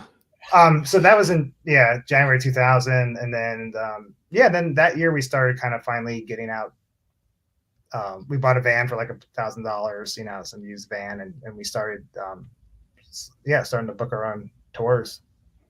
And then 2001 we put out No Interference, and to me that kind of think of that as our first real record. Okay, 2001. I actually, as a big fan, I want to hear that one before No Interference. I don't think I have, and you just made my ears perk up because I am the guy that wants to dig into your past, and no matter how you feel about your earlier attempts at recording and stuff like that, I'm just a completist type dude. When I'm curious about a musician, I want to hear those early like things that they're embarrassed by, of course. Yeah, totally, dude. I want to see their progression, Yeah, and that's what it is. It's like I want to go back to the beginning as far as I could possibly have a grasp on and follow it through, and so I'm hoping that you put that up on Bandcamp at some time. I think I will. I'll probably wait until after the new record's out for a bit, but I'll probably throw it maybe towards the end of this year or something. Yeah. Sweet, dude. I'm excited about that for sure. Okay, so when did Relapse come into the mix? Because that's how I found you guys, was a Relapse sampler. Yeah. So I would say probably around 2001 when we really started playing out a lot, especially in Philly. Some of the people at Relapse, would come see us, or maybe they wouldn't even be there for us, but we'd be opening for, we opened for Dillinger and some of their other bands. So, so how were you accepted on those types of gigs? Oh man, we were just one of those bands where, we could kind of just play with anybody. We could play with grind bands, indie rock, punk bands, whatever. Like we were just one of these bands that fit in, so that people just stick us with anything. Nice. And we really didn't know like what our audience was, so we were just open to like playing with anybody, just exposing people to it. Yeah. So, but Relapse, it's funny. I wanted to, I guess the gig that kind of got them really interested in us. I guess it was that Dillinger show. It was kind of a crazy show. It was like, I think it was us, Isis, Dillinger, and Dalek, that like experimental hip hop band or something. I think that was the lineup. that was like late 2001, and a bunch of people at Relapse were at that show, and yeah, it was after that show that they kind of reached out to me and started saying they were interested in doing something, and I guess technically we signed in 2002, and then the pre-test came out in 2003. Yeah. So pre-test was, yeah, like I said, coming across you guys on the infamous Relapse samplers, the double discs that would be like 20 songs per album CD, and just giving you a few songs of each band. And I also have to give a shout out to David Siskin, our homie, aka Warbreaker. He turned me on to just experimental instrumental metal.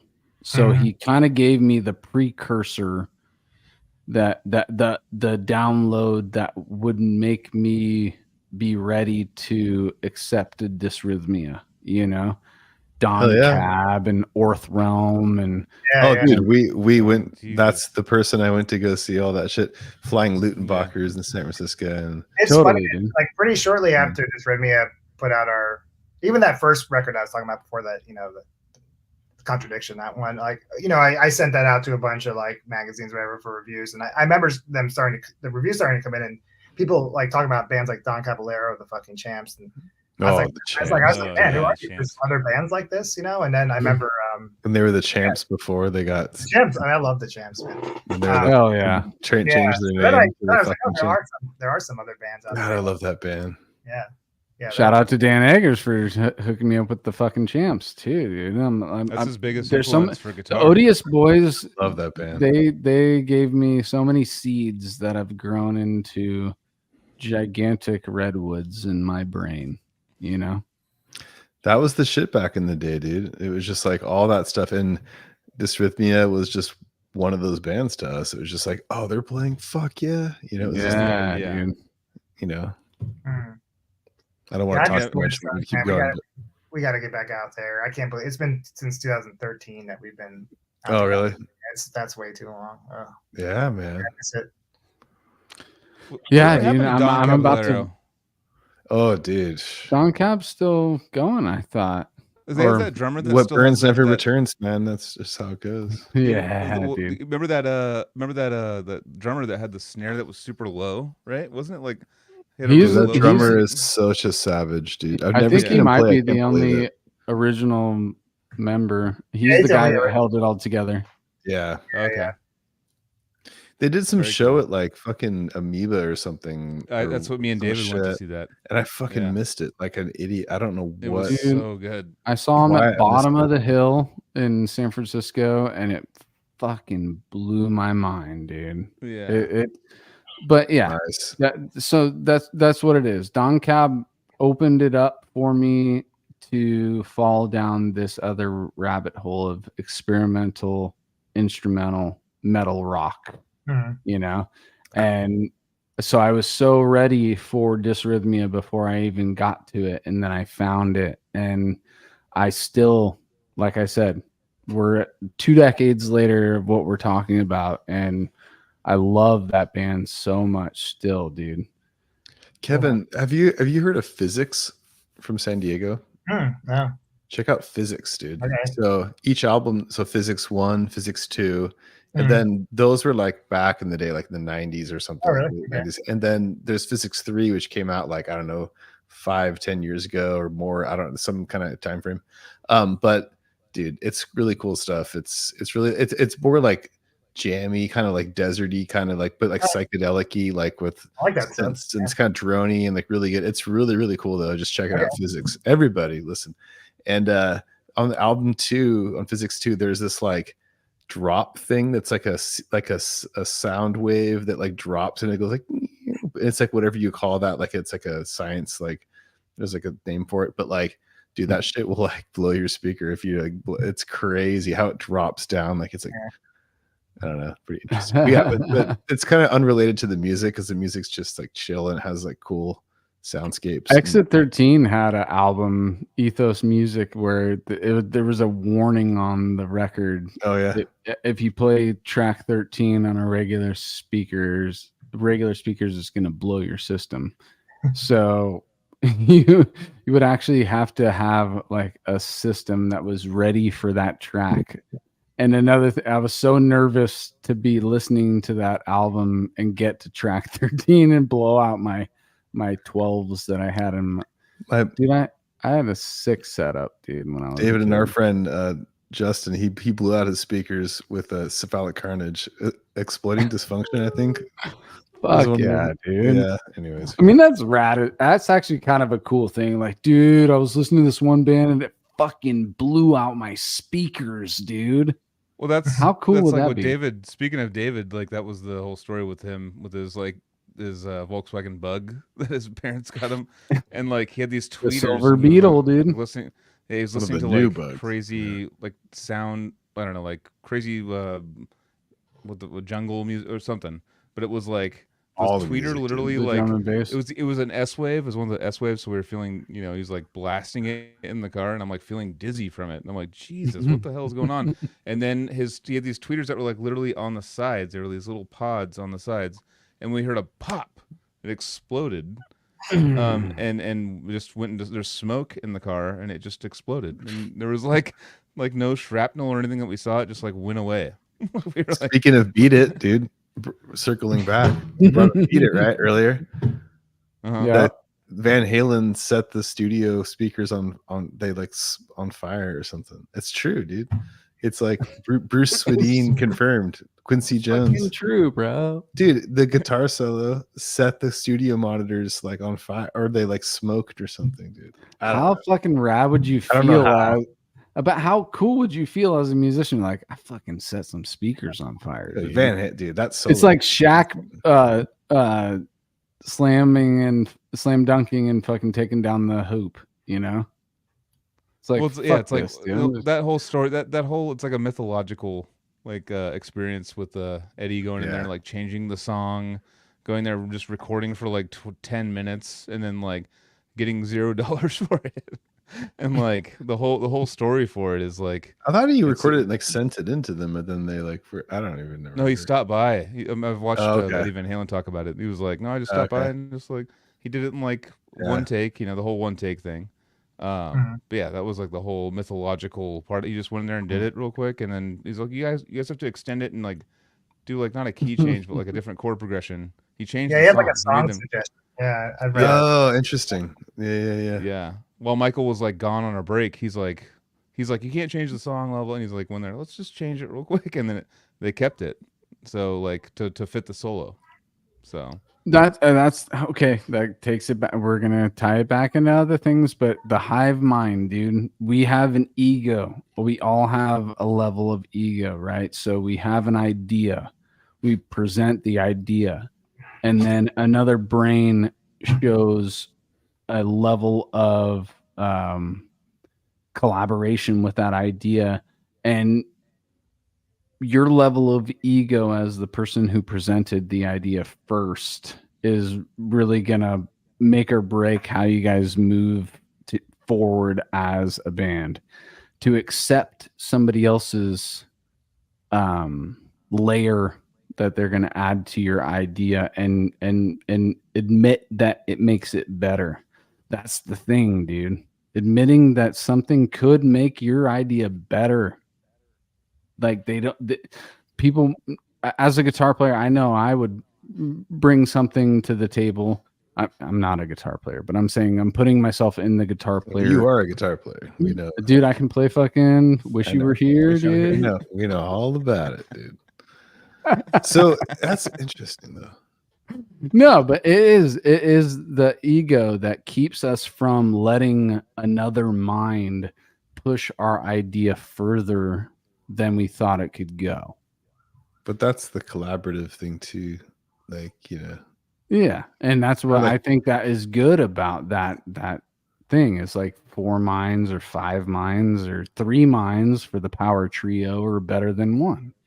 Like if you're just like demanding everyone play your stuff and you'd never take Ricky, I'll do it. I'll do it. Where are we going? I'll practice. I'll play it for the audio listeners. We have a request, a special request. I want Anthony to play "Wish You Were Here" for my birthday. Dude, when's your birthday? Ricky? Yeah, when's your birthday, Ricky? When is your birthday, Ricky? We'll figure I it want to out. have Dude. Paul Masvidal and like a bunch of like Ron He'll sing it. Jarzabek and all I'll those people. Paul sing it. Everybody Like, backs Anthony me play up. guitar. I do wish you were And, here, dude. Ron Jarzabek plays drums. Like we'll just like make it all weird. December 23rd. So it's a Christmas. It's a Christmas Eve. Dude, All right, sounds perfect. holy Yeah. shit, dude. Christmas Eve, dude. Yeah. Let's fucking do it. Anyways, So I back actually to- kind of want to nerd out on your gear. I know I have mountain internet right now, Yeah. and when it gets dark, my internet sounds like or looks like crap. But so what You kind look of great, dude. What guitars are do you you talking usually about, dude? like? I went Yeah. to the YouTube and I went and looked, and it was just all like it's like a blur. It's like You're in I'm all you're in a touched. haze. So it shows right my face now, like for sure. blurring, and then it shows like my voice sounds fine, but I'm just like, yeah, totally, dude. That's the reason why I but didn't say what- anything. Yeah, what kind I of can guitars still have hear you fine. kind of stuck to, and what kind of like as far as like I know with equipment and stuff, with you're an instrumental band, you're doing stuff like that generally. So obviously you're probably down the rabbit hole on amps and effects and stuff like that. But is there a certain kind of guitar that you kind of gravitate towards for Dysrhythmia? I guess the guitar I've been using the most consistently since the beginning is got it right here. Yes. This was the guitar I bought right when I started Dysrhythmia. nice. It's an American Strat. I replaced this the bridge pickup with a stacked. Is that a bridge bucker kind of thing, or is that just a different Seymour Duncan? like a Seymour Duncan hot stack, I think, or something? Okay, nice. Yeah, it's sounds great. I mean, I didn't put this in this guitar until just like 5 years ago or something. So Was it stock? the early before? records had the stock pickup, but I've used this guitar and I don't know, maybe almost every record. Nice. And What is it about that guitar? Well, yeah, I was about to say that prior to getting that guitar, I just had a bunch of guitars that had like Floyd Roses on them, like Ibanez's and Charvels, and I really was into like alternate tunings and just being able to like just retune my guitar to whatever like on the fly, instantly. and I liked how I was able to do that on my acoustic guitars just like really easily, and it would just stay in tune, and I could just kind of keep changing tunings, and then it was hard to do that on any electric guitar that had a Floyd Rose especially or whatever. So I wanted to buy a guitar with like a fixed bridge, and not a locking nut tuner and all that stuff. So I really didn't put that much thought into it. I was like, yeah, I'll just get a Strat, and then What kind of alternate tunings have you used, or do you tend to gravitate towards? Man, I have so many different ones. I pretty much change tuning for every record, and then every record has multiple tunings throughout. But In between. yeah, I should just put up like a whole. I know. I guess starting with like I don't remember what every tuning is for like the first 3 records or 4 records, but starting with Psychic Maps, I kind of have a record of all the different tunings for every song, and yeah, maybe I should post that because for people that are interested. It's a different tuning for every song? Not every song, but I usually kind of like every time we start a new record, I kind of come up with a new tuning for the new material. How do you do that? How do you come up with a new tuning? Like what do you do? What notes do you augment to make a certain really sound? doesn't require. It's like I don't think about it at all. I just basically I basically just sit there and just kind of like pluck the open strings and I basically just kind of tune it to something that usually just sounds cool when you just strum all the strings open. Yeah. So Okay. some kind of like cool sounding chord basically when you strum all the strings open. That's So cool. it's based on like feel and just sound. It's I don't know. not. It's weird. And also sometimes I'll just be maybe in maybe I'll be in standard. Like the other thing that makes the new Dysrhythmia kind of different from the others is that the whole record is actually in standard tuning, which I Nice. don't ever normally do. But to me, that was like a radical thing to try for Dysrhythmia. It was like, let me see if I can write a whole record in standard tuning. That's I've a never never done that. experiment As to a go person that standard. As a person who can understand the language of music but not speak it, I kind of I understood that you did that. It felt like it was brought up into a different tuning from previous records. Yeah, I mean, it's like the last record was all like kind of some of it was C standard, and then some of it was just like alternate tunings that are kind of just with like slight variations on C standard, but basically all like kind of lower kind of tunings, and yeah, so all that material sounded a little chunkier and heavier. And then for the new record, I was thinking, yeah, I'm gonna play in standard tuning, plus I'm gonna use capos like on a different spot of the fretboard for every song. Nice. So I think there's only just one song that doesn't have a capo. So really the tunings are almost like G stand. I'm using like there's one song where I use the capo at like the 8th fret, so I only got like this much fretboard to play on. But I kind of like giving myself doing like Hotel California or something. The beginning of Hotel California. I like giving myself like a limited amount of the fretboard to work for a song, because I feel like I actually generate ideas fast when I don't have as much to work with. I would love a Hotel California cover from Dysrhythmia. Oh yeah, I wonder what you guys would do with Hotel California. That'd be amazing. Whoa, I think Casey stepped out. But no, as far as people talking about, since I was a kid, finding out about downtuning and drop D and all those things, and playing those songs, like I was my goal.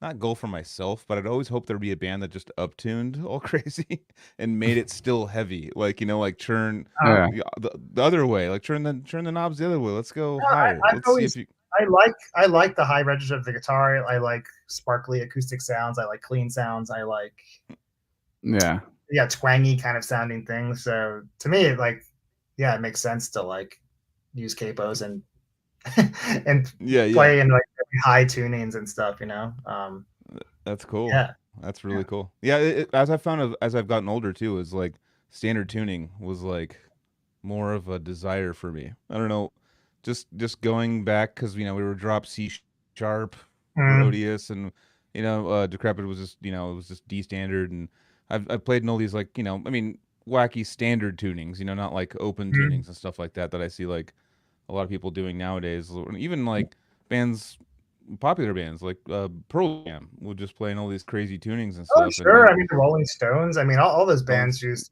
weird tunings. Definitely. Yeah. And it just makes it's just they're not really writing weird sounding music with it, but they do get interesting chord inversions and voicings and stuff like that. That's what I love most about alternate tunings, is like just you can get sort of like impossible chords, Yeah. Sometimes, honestly, sometimes that's how I arrive at some of my alternate tunings. Is I'll be in this is what I was gonna say before. I'll be in something maybe like standard. And this actually happened on the new record. So I said every song was in standard tuning. There's 7 songs. 6 of them are. There is the 7th, the very last song on the record. It's like a very slight alteration on standard. I dropped the high E down to D, so it's like drop D, but not low. It's like drop high D. The light of Zenith. That's the name of that track, right? Yeah, and I noticed the difference in that song, dude. That's the one too where I used the capo at the 8th fret, and and it's all clean guitar that whole song. But my point is, I changed the tuning for that one because I just heard a chord in my head that was just impossible to play without tuning the string down a whole step, and then I was able to get what I was hearing. So sometimes that's how I arrive at my tunings. Is just like I'm hearing something in my head. I'm like, I can't go. You can't reach it. You can't reach it. Yeah. So and you're like, I'll make it. I'll get you. There's nothing wrong with that. I remember I went to school for jazz guitar, and I would talk about doing that back when I was in college, and the jazz guys would just look at me like, that's cheating. They're so snobby about it. And I was like, what? That's cheating. You gotta do the octopus thing. Yeah. I still do that anyway. I'm always playing chords. Are you friends with Vaughn? Still, I know Vaughn. Yeah. Because he did the jazz guitar. Yeah. He's great. Yeah, we love Vaughn. He's been on a couple of times, and he's a representation of that style of playing from a younger kid, going from like more of a like jazzy style background until his adulthood, and then going to death metal like way later in life. That's why his story blows my mind. Defeated Sanity is the band that he goes to. It's fucking insane, dude. Playing like John Coltrane is like just Defeated Sanity. It rules. It's fucking. I love that story. It's dude. so cool. I love it so much, dude. Shout out Vaughn. I love New York. I love how you guys just like fucking like have a way of I don't know. It's just badass. The whole scene over there. I'm just like, you guys are fucking badasses, dude. There's a lot of jazz and metal crossover here, and I don't mean like dudes that dabble in jazz. I mean actual real jazz musicians that also appreciate extreme metal. It's really cool, actually, yeah. Yep. Do you think it's the what is it? The downtown scene that started in the 70s, right? Mm-hmm. That for that era specifically. I mean, Zorn was. He touched it. Yeah, and the first, he played with Mick Harris and like Dave Lombardo, and yeah, he's kind of a precursor to like doing all that kind of stuff. And I guess what I'm thinking of now, like more nowadays, kind of is like guitar players like Ben Monder, who he's like a jazz guitar player. Vaughn knows him very well. I think they're friends. Nice. He's like an older guy. I think he might be in his late 50s or something. Amazing guitar player. And I saw him at a Defeated Sanity show, and I've seen him talk about extreme metal in interviews. There's another amazing jazz pianist named Craig Taborn who, loves extreme metal. I've hung out with him before. He loves Gorguts and death metal, and so it's so cool. that rabbit hole that we've talked about several times on this show. You get to a certain point, and then it opens up new doorways, and even if I was a guy that didn't get exposed to extremely technical jazz, if you follow the rabbit hole down, you'll eventually want to branch out again, and you find new pathways to this experimental technical jazz shit that I love so much, and I didn't get to it until I already went through the technical death metal fucking pathways. I think that's a beautiful thing about music, is you get into this one genre and then it makes you discover an entirely other new genre. And we get software upgrades, dude. I think there's something to be said though for like the in-between crossover fusion stuff, because like way back it was like, oh yeah, dude, like Al Di Meola and like, or Baja Vishnu Orchestra and that stuff. To us, like we were already playing metal and into all that stuff. And of course King Crimson and all that like prog rock and stuff. But it was like from a jazz angle though, like or fusion and Billy Cobham stuff, and we were talking about for days.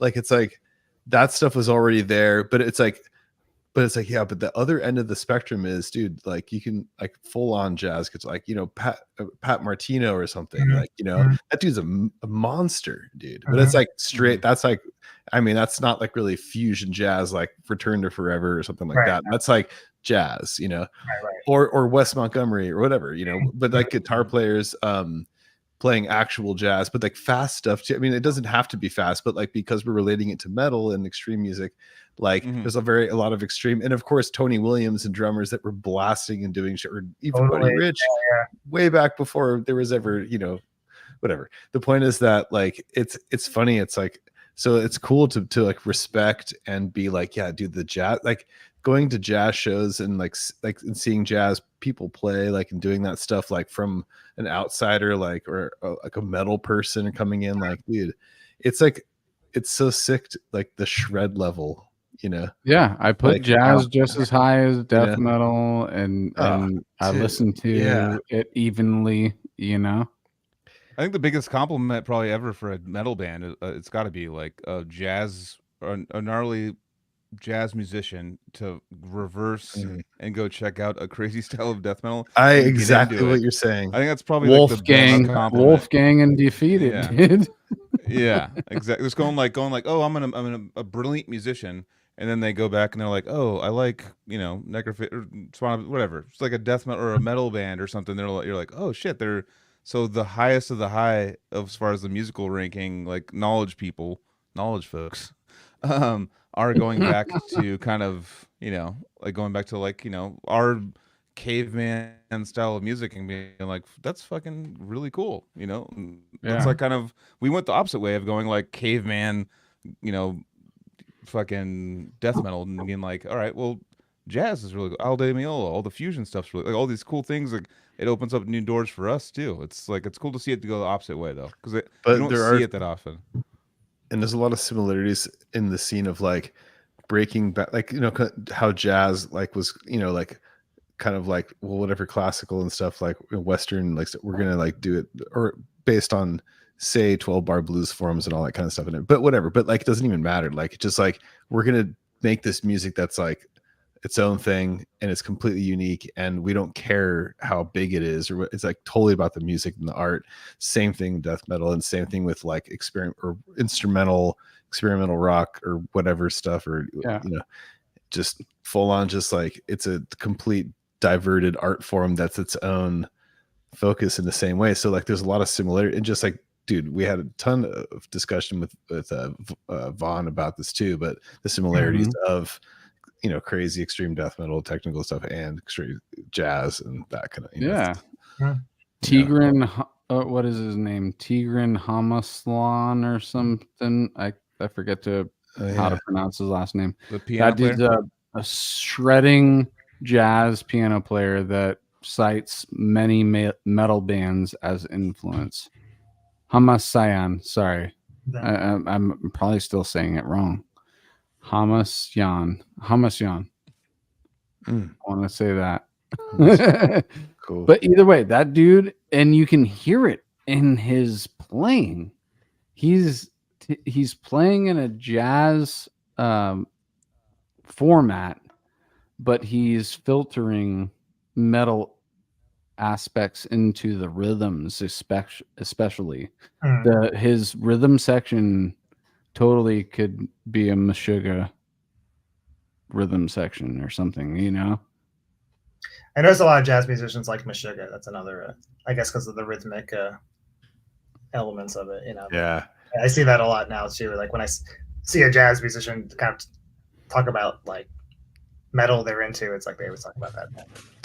I have to say one more thing. Have you seen the new King Crimson? What's it called?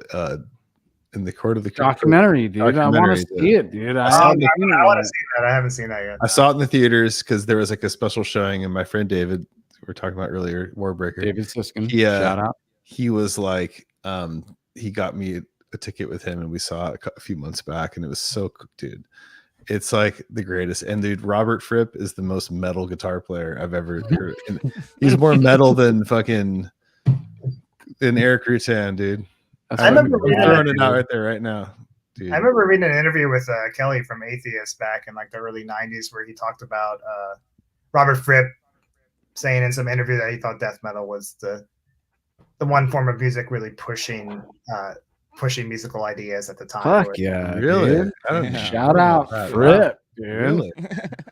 Fripp's got her back, dude, bro. I mean, all the dissonant. I mean, dude, that's all just like, I mean, freaking. If you can't like give that guy credit, like you're just blowing it. Like that guy, dude.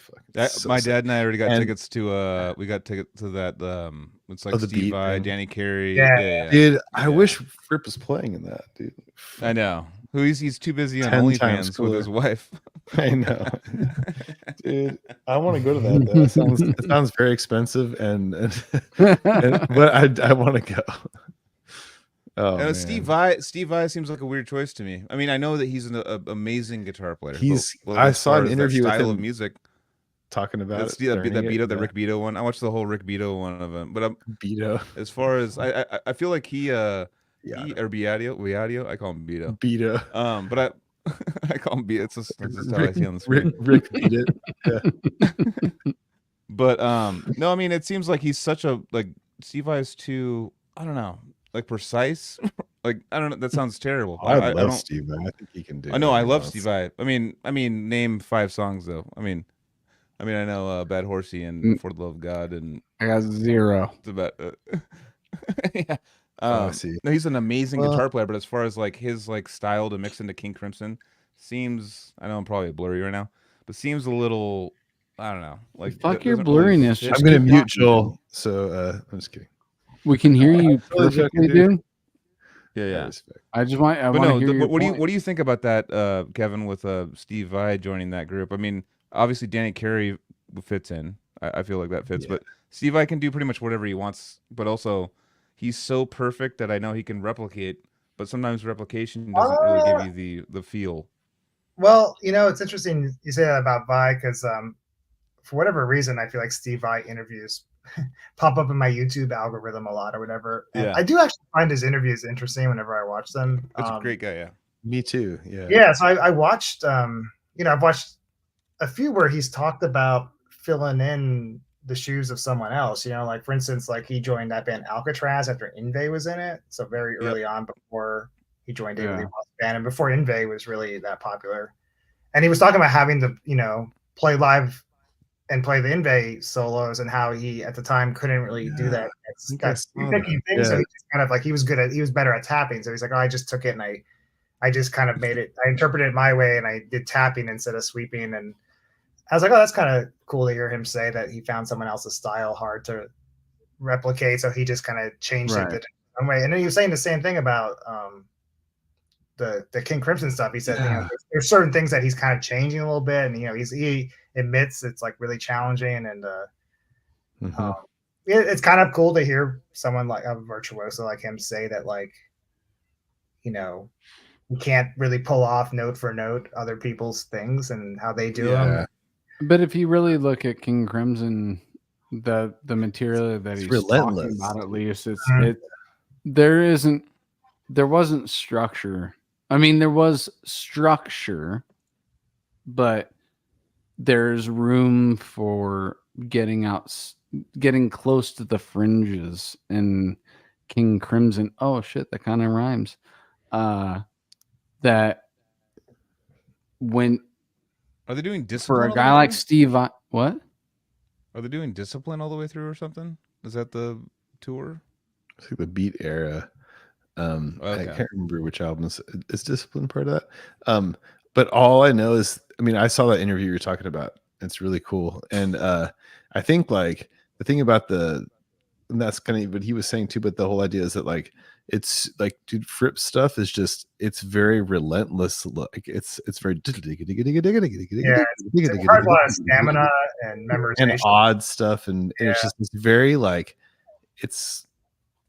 Also, he said in that interview too that he's not playing in the Fripp tuning, so he's got I don't know how he's pulling that off. He's doing everything in standard, I guess, somehow. What was the Fripp tuning again? I forget. It was like I think it's I can't remember what the notes are, but I think everything is tuned to I can't remember if it's fourths or fifths, but yeah. Basically so that you could just basically play like the same shape on every I guess you could play like a scale like totally symmetrically and it will sound that's what I know that Devin Townsend does that too, like an open D tuning or something, where he's like a major scale is just like the same, right, way up and down. Kind of thing. Yeah. Okay. Dude, that shows the versatility of the instrument that you three have been playing for decades. Because there's so many different ways to play this one thing. And there's so many different ways to manipulate the guitar. I mean, to me, that's the instrument that can be manipulated the most ways, probably, of any instrument. Yeah, I mean, you can manipulate drums, but it still kind of stays within a certain thing because it's a percussive thing. It's all fifths. He tunes to all fifths, so it's C, G, D, A, E, G. But with guitars, you can.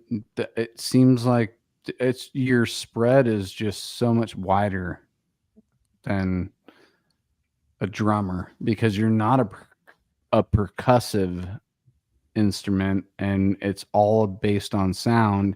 And then if you look at sound as a spectrum, you have an almost infinite amount of possibilities, dude. Same with like the piano. You can do that even gnarlier with a piano. Yeah, it's like prepared piano, which you can also do with guitar too, which is super fun to mess around with. I was actually teaching this student of mine. He's more of a beginner guitar player. That Johnny Cash song, I Walk the Line. And I learned something interesting about that song while I was trying to learn it and teach it, which is in the song, and I think I heard he did this in numerous songs.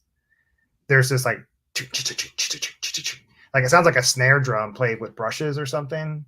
Yeah. But it's actually him on acoustic guitar, and he stuck a dollar bill in the strings, and so it's all Whoa. so basically it's like prepared guitar, and he just kind of And bases guitar in a percussive way with something like jammed in the strings to give you just made me feel like my statement wasn't fully true, because now that I think about it, if there's action, there's striking to the guitar, it still is like percussive. Paco and stuff. Yeah, Paco dealers, like all these. Yeah, people like they play on the body of the guitar. Yeah, percussively. Yeah, definitely. And prepared piano, like Aphex. Well, I'm now just in my beats mode, but Aphex Twin did an album where it was all prepared piano that he had. Double album. I don't even know how to pronounce it. It's like Drux or some shit that. But there's a lot of prepared piano, which is basically just sticking physical objects in between the strings of the piano to cause a different sound, dude. And it's all experimental. It's all just playing with noise, dude. It's all the percussive guitar stuff really kind of came from flamenco, right? Flamenco. But I think that the Dysrhythmia is the same thing that we're talking about right now. It's playing with sounds, dude. Hell yeah. And you guys play with sounds so much to where I'll follow you down a weird, riff or something, and then all of a sudden you'll hit me with something that is like melodic and melancholy that kind of hits me in the core, and I'm just like, oh, I remember why I love this band so much, and I think that even though with your statements on not finding a crowd or not being popular and all that stuff, there's still a structure that hits us, like me, whatever Dysrhythmia bubble that I'm in, however many people that is, there's ways to take us down paths and then bring us back with Dysrhythmia. I don't mean to make it sound like we don't have. I don't think we have an audience. We definitely do, and they've been really loyal, and it's a lot of the same people from. How do you not think that you don't have an audience? No, I don't mean it that way. I just mean I'm in a very, it's a small audience, but it's a very loyal one, and I'm one of them. And thank you. And it's a lot of people that have been there since the beginning are still there. I see the same faces coming out all the time, and it's nice, that. And it makes me feel old, but yeah. Well, it's cool to still be around. Keep going with this. Everything is gonna always make us feel old, dude. It's okay. I'm doing a reunion show this year for a band that I didn't do anything live since 2012, and so we're always gonna feel old in this because we're fucking old now. Time just keeps going. Time is flying, and that's one of those things your dad or my dad always told me. He's like, dude, you have no idea. It's just gonna one day you're gonna be 40, dude. I'm like turning 40 this year. I'm like, one day you're gonna be 40. I was like 16. I was like 16. Like, whatever, Dad. Whatever, Dad. And now here we go, dude. It's me and Joel's 40th birthday year. I have a random question. Kevin, have you heard of Canvas Solaris? Oh yeah. Okay. Actually, yeah, Hunter is a good friend of mine. He's actually, I was talking about nice CDR trading back in the day. I don't remember how I met Hunter. It must have been on a message board or something. Cool. And definitely was on a message board. And it was like a metal or prog metal oriented message board, but he would always be posting like his record hauls or something. And he did like these little like mini reviews of everything he bought. Totally sounds like him. It was always like such cool eclectic like stuff, and I was like, oh, this guy has like kind of similar taste to me, or similar just interest in like checking out all these different things. And somehow I don't remember who wrote who first, but we got in touch and we started trading music in the mail. We'd send each other like 10 CDRs of 10 different records. Awesome. And then he told me about his own band, and I was like, I got an instrumental band too, and he sent me some of the Canvas CDs. And then we actually, I kind of always forget this because it was, first of all, kind of a long time ago, but also it wasn't very many shows. But we actually did a Dysrhythmia Behold Canvas Solaris like mini tour.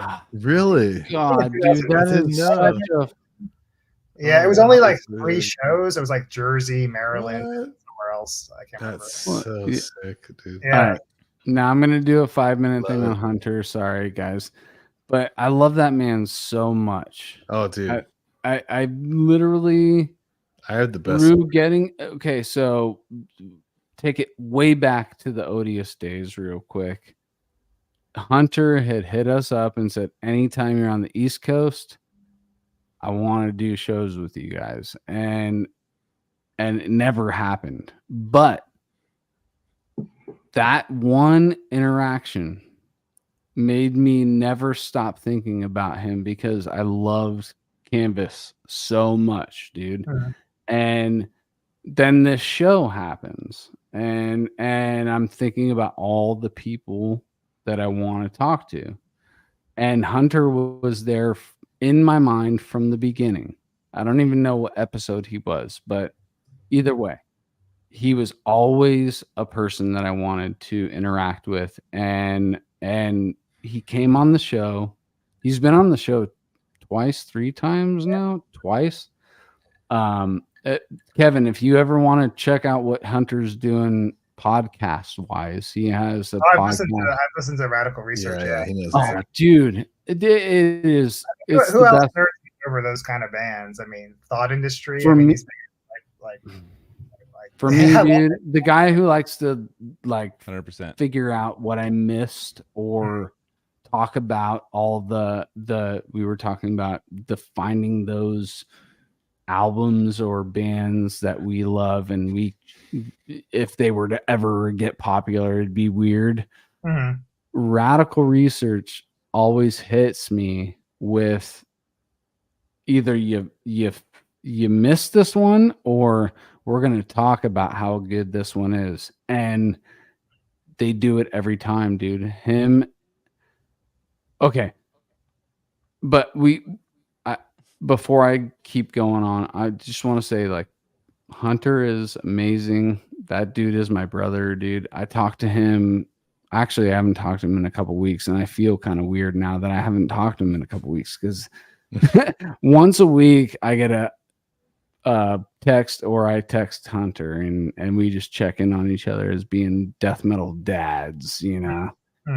And Hunter is one of those people that I cherish meeting from this scene, dude. Yeah, that guy's amazing, dude. Yeah. Sicky plays in Agalock now too. I'm glad. Yeah, dude. Yeah. Speaking of which, let me tell my story really quick. So before you say that, I just want to say, when you mentioned Agalock, I immediately thought about Hunter. All right, go. I was just gonna say I've obviously listened to and I've talked to him online. I've never met him in person, you know. And then I was flying randomly to Japan last year with my ex, and we were in Seattle Airport. We got stuck in Seattle Airport for like 6-hour layover or something like that. And we're standing in line at whatever bar restaurant that was right there. And I'm like sitting there. I'm just like, God, fucking, that guy kind of looks familiar. Like, I'm like, and then like there's a table, and I'm just like, and then it's just like he just like looks at me, and then he like, and I think I was wearing my Cinecat. I was, and then he because of that, he comes out and he's like, Casey, and I'm like, dude, the fuck? And it's Agalock, like at the table right there as Hunter walks up and shit. And I'm like, I've never met you in person, but we've had you, you know, and I've listened to your music for it was so funny, dude. And we just like, what the fuck? So we got a table right next to theirs, and we were just kind of like chatting. We took some pictures and shit. I was just like, I've talked to you a bunch, but never, you know, it was hilarious. He was super cool, man. It was just and amazing. shout out to Jeff Wagner on Radical Research. He was a writer in great the podcast things that we're talking about tonight. Yeah. You know, he was the one who shepherded a lot of the underground to people who were buying those magazines. Was it Maniacs? He was in Metal Maniacs, right? Yeah, I used to read his reviews all the time. Yeah, he was one of those guys, you know, I remember back in the day, like when I used to buy magazines all the time. Actually, really, you know, bought stuff based on reviews a lot back when I was younger. And Me I too, remember, me you know, too. there would be certain journalists I was like, and his names was one of them, where I would see their name and then I would trust their opinion, you know, and I because I realized they had similar appreciations of the same appreciations I had for certain distinct things in bands, you know. So yeah, I remember whenever I would see his name and that he reviewed something, I'm like, oh, this is if he gave it a good review, I'd definitely go check it out, you know. Yeah. Awesome, dude. Oh shit, looks like we got a couple dudes into the bathroom. No worries. Yeah, man. So what's going on with you guys right now? Like I know you're good, so I was put on the screen. Yeah. Because I don't want to ask, I know we want to get into like the other questions and stuff. I don't want to like spoil their, you know, take the reign on that. But yeah, man, just like so with Dysrhythmia, like that new stuff, when is it coming out again? June 7th, next month. Okay, nice. Yeah. Dude, sounds great, dude. Sounds really good. good. I'm really happy with it. You know, Colin just gets better and better, you know, with recording, you know. I feel like every album just keeps sounding better sonically and everything. And I really like the way the drums sound in particular on this the new record. Nice. Did you guys like record it like as like a live kind of thing, or was like the drummer first, or how did you? No, we kind of have this way of working that we've kind of done on this record and probably the past 3 also like this, where we play, you know, live all together, and we usually do like 3 takes of every song, you know, and you know, we just try to find the best take, and then, you know, maybe we have to spice some things together from other takes. But Colin keeps all his live takes, basically like 99% of them, or almost all of them. The live takes he does, like as we're all playing together with Jeff, you know, and the drums in Colin, you know, whether he's playing bass or second guitar, that's all like live and just retained as it, you know, as it was played live. I used to keep my live takes. I used to be all about playing live and keeping my live takes, but I hate wearing headphones. It's one of the things I really hate about being in the studio. Totally. Is wearing headphones. So I actually feel like I actually play better when I don't have to track live with the other guys. So even if I've played the song fairly well, I kind of just always re-record everything. And I like to do it once we kind of have like the rhythm section takes like all structured and everything's like super solid. I like kind of just hearing that back in the control room, like really loud, and then just tracking my part. Nice. Yeah. And it allows me to get a little more detailed with guitar tones and stuff like that, you know, which I've gotten more specific with in more recent years than I used to be. Gotcha. Cool. That's awesome. Yeah, that makes sense, because you kind of get the benefits of the live like feel with the drums and everything else, and then like you can like refine your guitars after a little bit if you want. And I used to be afraid that I would like the live, you know, that if I retracked my guitars, the live feel would be lost that was originally there. But I mean, maybe I'm wrong, but I don't think so, because I feel like I play more confidently and more hard and with more conviction when I'm not playing live with the rest of the guys with headphones on. Like when I'm hearing their awesome takes back, that makes me psyched, and then I feel like I just play better. And it's like a lot of energy and force too, you know. It's like you're coming from the original like live take like approach, but you're just like refining that like organically. Kind of the same way. It's sort of similar. Like on the last record, Luke and I, you know, we redid our guitar parts, but the rhythm section stuff was live, kept as is. Yeah. Who's Luke? Just kidding. We should get. I was going to use that as a segue. A little segue, a little boat to the next river. So you're plowing along with Dysrhythmia, and how does Luke come in contact with you for Gorguts? Through MySpace. Shit. Tom? Yeah, Tom hooked us up. Tom, okay. Tom's the one who is responsible for you joining Gorguts. I mean, kind of. You know, we have to. Yeah. Tom. Shout out to Tom, dude. You know, Tom over Mark, 100%, dude. Like, I don't know. I miss Tom. I had written to Luke. I found. I remember, back in the MySpace days. Like I remember finding Luke had a MySpace page with his classical music on it, which at the time I didn't know he even did classical music. So I thought that was pretty intriguing. I remember sending him a message on MySpace back then. This was probably 2005 or 6 or something, and I never got a reply. He's never been a big like internet guy, so I didn't take it personally or anything. And then 2 years later, like 2008, I get a message from him, but it's about like joining the band or if I would be interested or whatever. And he's telling me that like he watched some YouTube videos of Dysrhythmia and he thought I'd be a good fit. And I didn't even think the message was real at first, Yeah. Someone was messing with me. And I mean, Colin probably told you a story, but like, we were on tour, on a Dysrhythmia tour when we got the message. And I was like, it was like late at night after a show. I was kind of getting ready to turn in. I was just like, let me go on MySpace, check my messages. I got the message and I remember like running down, we were like staying at somebody's house. And I remember like running down the stairs, like all excited, like it was Christmas or something. And, like finding Colin, like, Colin, Colin didn't have MySpace, and I was like, do you think this is real? Yeah. And so I wrote him back and then sure enough, it was him. And pretty quickly he sent us like the first song. I remember Ember's Voice was the first song he sent us to work on. Nice. Yeah. It was just click track and just his guitars, Sick. So he said you and Colin, I want both of you. Yeah, and he mentioned John too, and I already knew John, already. So I was like, cool, this is all my friends. God. So nice. Package. Yeah. Fuck yeah. Yeah. Well, yeah.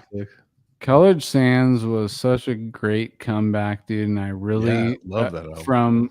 From being a fan of Dysrhythmia, Behold, Origin, all these bands, to have Gorguts come back and truly have like everybody's touch involved. It didn't feel like it was just Luke's record. It felt like you guys were all involved. Yeah, I mean, that's what I love about being in that band is like Luke is like, the voice, the sort of main writer for sure. But we all have our, he really welcomes our contributions, because we always kind of write our own parts to his parts. And we'll even make suggestions on like, little arrangement changes. Nothing too drastic though. I mean, usually when he sends something, it's so solid structure wise. It's like, why change anything, but kind of the same way with our parts too, like, which is nice, usually after we send him our ideas, he's usually pretty like nailed it. He's always like really happy, like, yeah. So, we're just we all fit so well musically. And I think it was kind of daring for Luke to pick people like me and Colin to be in, because we're not really known as death metal musicians, especially me. Right. Especially back then, I never played in a death metal band or really wrote death metal riffs. I had to practice a lot when when we were getting ready to play the first bunch of shows in 2010. I sucked at tremolo picking and playing over like push-up, the upbeat snare beats. I couldn't do that. I never played in a band that had beats like that. Yeah. So kind of like these basic things that I just never practiced, like tremolo picking and playing over upbeat snare kind of beats. So I had to really practice a lot. Playing the older material was much harder than playing stuff from Obscura, from Wisdom, because that was more how I normally play guitar. Interesting. Yeah. Very interesting. Cool. That's very interesting. Oh yeah, because I mean, I guess I would consider all of it to be challenging, like to try. It all is. I mean, don't get me wrong. Like playing every time we do that live, I'm like, oh, here we go. For sure. That makes sense though that's more your style, like that stuff, or Wisdom to Hate, or Obscura or something. Yeah, because it's more like it's not really open. It's more open strings, and I don't know. It's just not. It's not like now I finally got good at that kind of stuff, and now I want to incorporate it because now I can actually do it. I was listening to Consider Dead at my studio earlier. I was like working on my drums a little bit. I was just like, I was showing Ben, Surfer Ben, the owner. He's just like, this is cool. He doesn't know anything about Gorguts or anything, He's just like, this is great. He's a good drummer. Like he plays like stoner rock and fast, like thrash kind of stuff, punk and all that, and drums. But he's open-minded, but we were just listening. I was just like, dude, consider dead, dude. Just listen to this shit. It's cool. It was fun playing those. We just did that tour last year. Yeah. Like, a bunch of songs from it, like basically like kind of half that record, I guess, was part of our set, and it was really fun to play those songs. Yeah. Yeah. I bet, dude. We got it's kind of rock. It was kind of fun to just rock out. Yeah. There's a chatter that just popped up. Yeah, there you go. How much of Colored Sands did you have a part of after you were in it, or did Luke already have it laid out for you guys? No, the whole thing wasn't written yet when we joined. He had, I don't remember exactly. I mean, maybe like 3 or 4 songs already kind of done early on. And then, and then we just kind of, Colin and I just wrote our own ideas to his parts. And, Colin and I, like Colin always writes very independent kind of parts that don't really follow. I mean, they complement the guitars, but they don't really they're not really following the guitars that much. And then kind of the same for me with like the way I write parts over Luke's riffs. I don't really play in unison much of the time what he's doing. I kind of try to extend things and just kind of find some of that. I try to play in a much different register than Luke is, so it sounds really like 2 really distinct different parts that you can hear very clearly. So it's awesome because basically it's almost like I'm writing my own song on top of his song or something, Yeah, dude. Yeah, but then after we had like half the album written, I don't remember if Colin wrote Forgotten Arrows first or if I wrote Absconders first, but one of us, I think it was me. I think I had the riff, the intro riff, actually like basically almost all of Absconders kind of like written, but I didn't know what it was going to be for, it just appeared one day while I was messing around on guitar.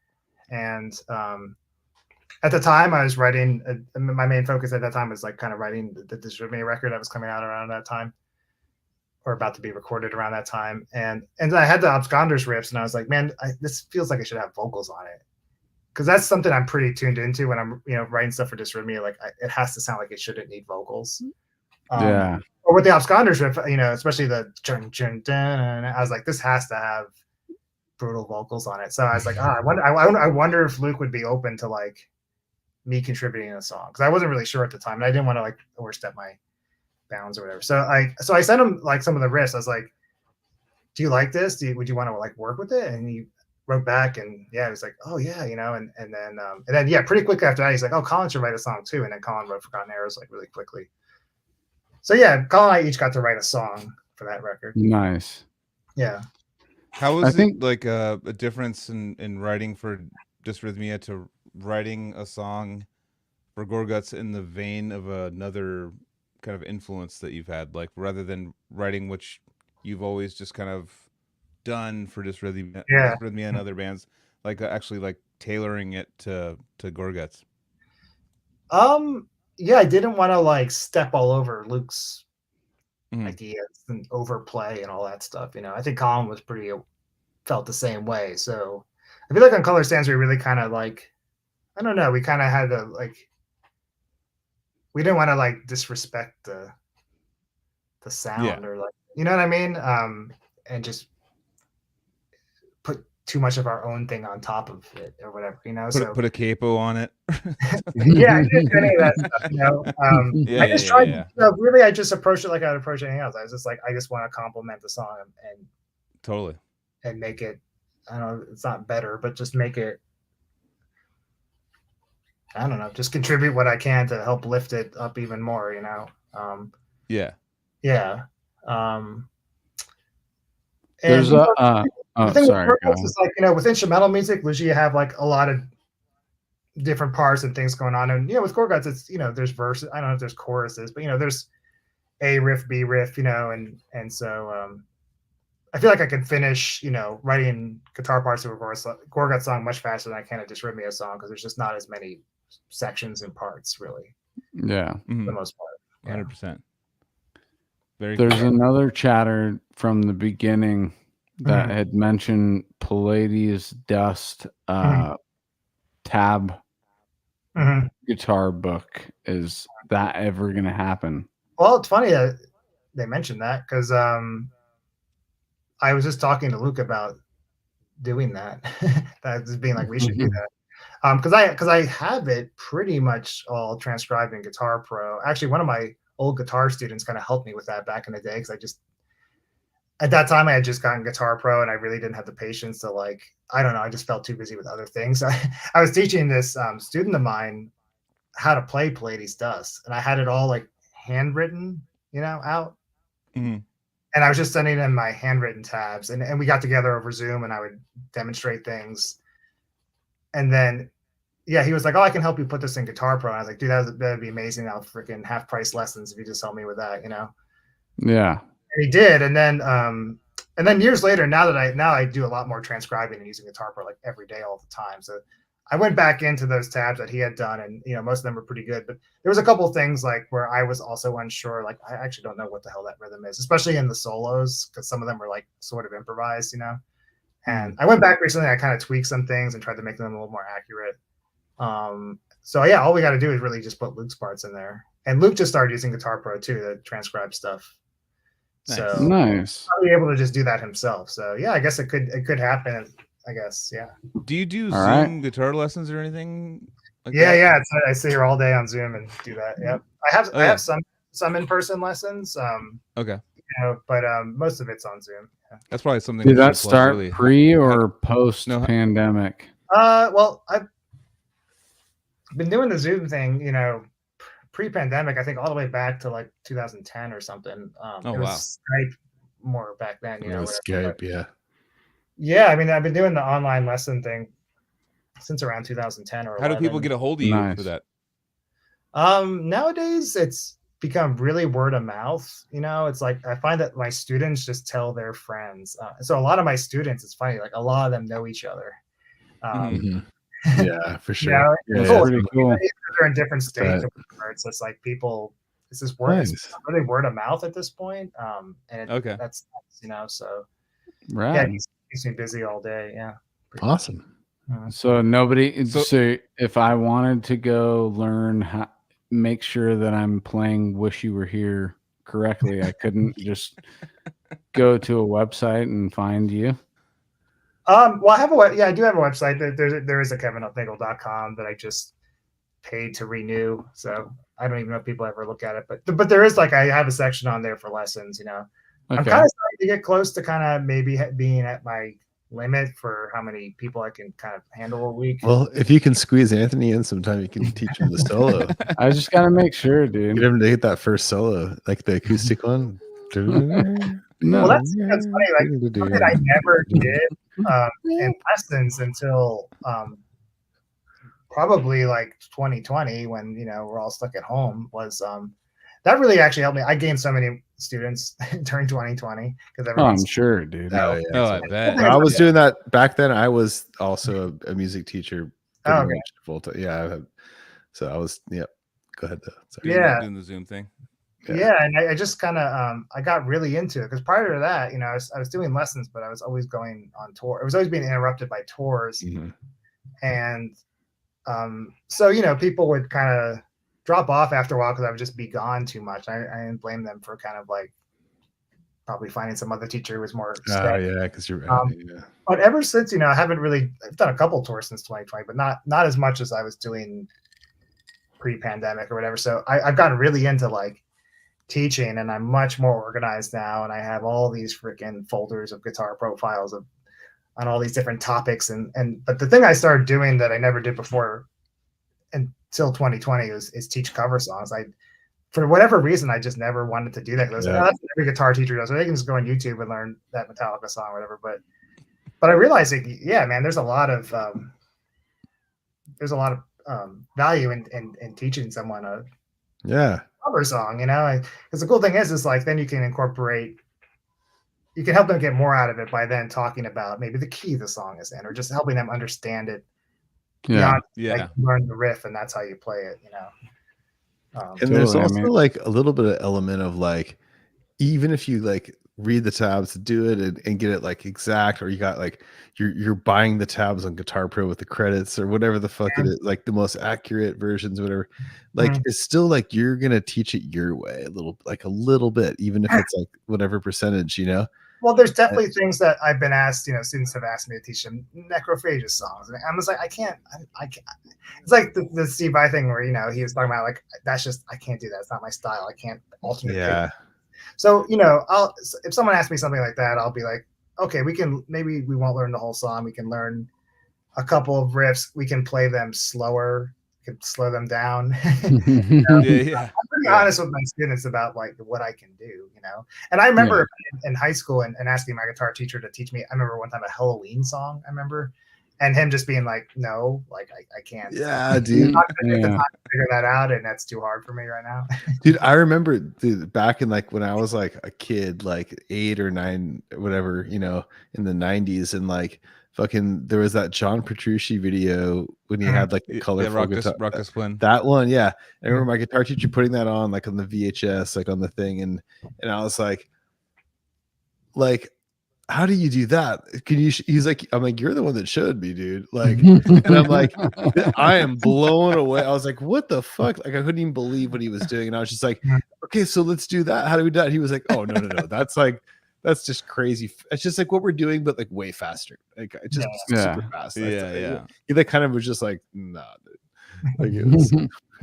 But to I'd probably have say an instructor like Kevin, who is saying, okay, we'll learn it, but we just need to slow it down or whatever. That still shows as a teacher, you're open to giving your student what they want. I just want people to love playing guitar. So like I'll teach them I'll talk about anything they want to talk about, teach them anything they want to learn. Even if I can't play it or even if I don't really like it that much, it doesn't matter. I find new appreciations for talking about that Johnny Cash song before, I never thought that much about I Walk the Line until I started. That's cool. Like there's all these things going on in this song that I never even realized, and I find that like every time I teach a cover song, I have like a new appreciation for it usually, you have to dig deeper into it to teach it. Yeah. Anthony, you were talking about Jolene earlier. I used to teach that to this lady. She wasn't like that old, but she was older than me. She was, like a grandma, but she was like a young grandma. But she would we put the capo on and dun, dun, dun, dun, dun, dun, and I would try to do the little like the banjo part or whatever it is, I was just like, oh, it's so cool. And I don't even I would have never gotten into that music. I mean, famous song, but speaking of Dolly Parton, dude, that there was a video I posted it on my story the other day of just her playing with fucking long nails. Dude, Dolly Parton rules, her playing these songs and not even looking at her hand, not even just caring, and nailing the song with these nails that are probably this long on her fingers, or fretting fingers, going like dun, dun, dun, dun. It's like I'm like, what the fuck? You have that much confidence with those fingernails going into to me? That's a nightmare. Like what she was doing, I was like, that seems like such a scary thing to do. My nails I hate the nails in my fretting hand. Yeah. Her nails were literally That's an inch wild, long, just dude. She was playing with it. So she just had guitar picks as fingernails, basically. Yeah, like opposite classical guitar, just right, just long left hand. Yeah. Yeah. Dude, I didn't even, okay, you just gave me a little piece of information. I didn't even know that Dolly Parton played instruments. I thought she was just the vocalist on top of it. No, my grandfather played piano for her at the Opry every now and then. Like he was like a pianist. Oh yeah, dude! I forgot grandpa was a fucking touring musician back in the day when 50s. It was touring in the 50s, dude. What the? I wish I could ask some questions now after what I've been through and what we've all been through. Like, what was it like? He's like, dude, in the 50s. Dude, going back to the jazz shit and Charlie Parker and shit. Imagine touring during World War II. Yeah, fuck, dude. That shit, dude. Like the 40s, like mid 40s. Our vans break down in the 2020s, and I don't even know the transportation part of it just blows my mind. Isn't the whole bird story because they were in a van or something or whatever vehicle, and then there was a bird roadkill and then like Charlie grabbed it and it was like, we're gonna cook this or some shit like that. I was like, I oh, don't know, bird. dude. That's the story, dude. That's That's why I was fucking death metal as shit, dude. I know exactly. You don't, and then that's like, dude, during or like, yeah, it's like post Great Depression, like World War II, like touring in the 40s and we're shit. we're bitching about getting pizza. I know, right? Like, and And they're imagine, like, we need imagine, to eat roadkill, dude. imagine the brutal racism back then too, and all that horrible stuff. Like, Fuck, dude. it's crazy. Wild. Dude, That's why, dude, jazz musicians are the dudes, They're the goats. most badass fucking like back in the day. you guys man. gotta just see these. They look at these invented nails, drum though. sets like for us. Thank you. Thanks, Gene Krupa. Oh, you pulled Oh, it yeah. out, dude. Oh We're yeah, gonna get copyrighted for this one right now. I know, right? Look at this nail. You just Look keep at her talking nail. over it, dude. You're gonna get our video blocked for this, dude. No, we won't get blocked if we keep talking. You just keep talking. No, The why would you whole get time. blocked? It's a VHS from like, Dude, I don't know. Alright. It's It just, happens. dude, It's good now. she fucking No, no, shreds, dude. I love Dolly Parton. I mean, She that, no, I rules. saw an earlier one that was. She did Was duet with that- Rob Halford recently too. She did Wait, that duet with Rob Halford. Oh, Rob- oh yeah, You duet with Rob was sick, man. Halford, dude? Yeah, dude. What? that was Jolene. I Wasn't think it? they sang Jolene together. Actually, Yeah. Yeah. Speaking of Dolly Rob. Parton, and I drive up to Rockland every Friday and I see this billboard and it's just like, I forget what it says, but it's just like love all people.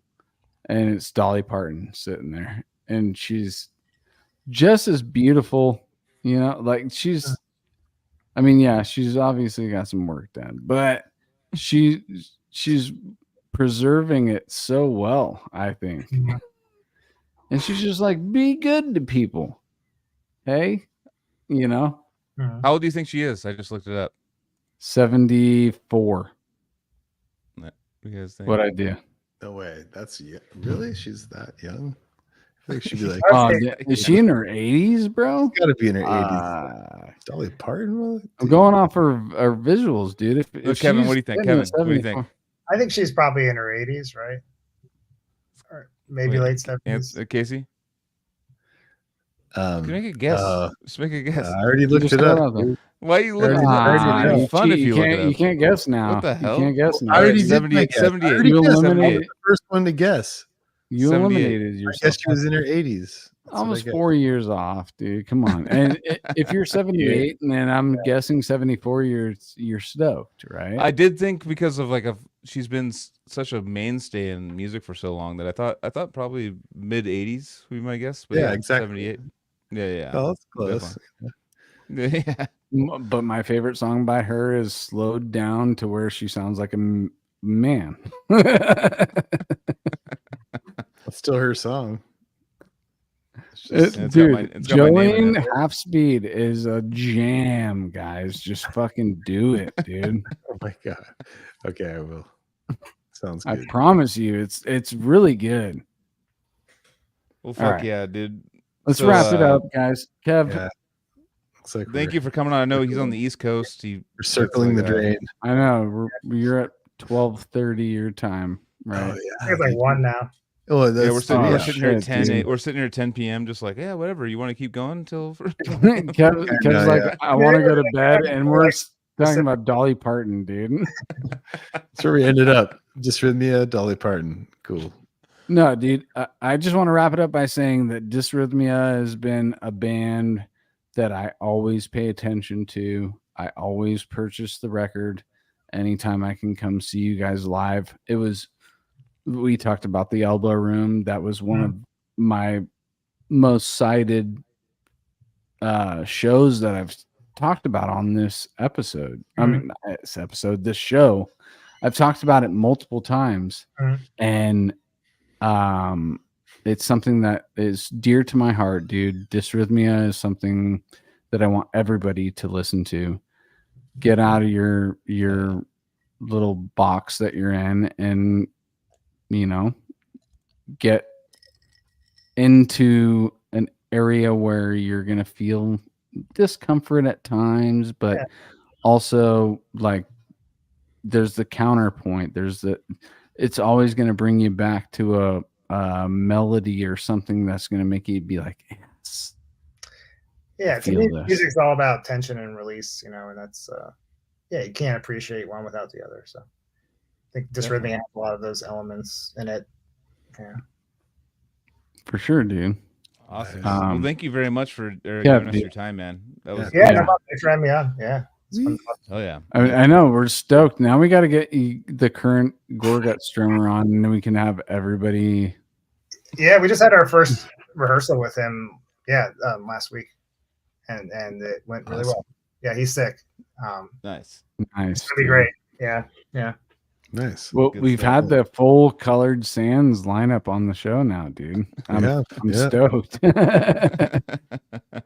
Oh yeah. Cool. Good Well, right stuff. on, guys. All right, let's do the quick wrap up of plugs. I'm going to do it faster. Battleforgecoffee.com. Go get your coffee there. Generator Rehearsal Studio. Oh, I said that. GeneratorRehearsalStudios.com is where we want you to go. SoCal Jam Status.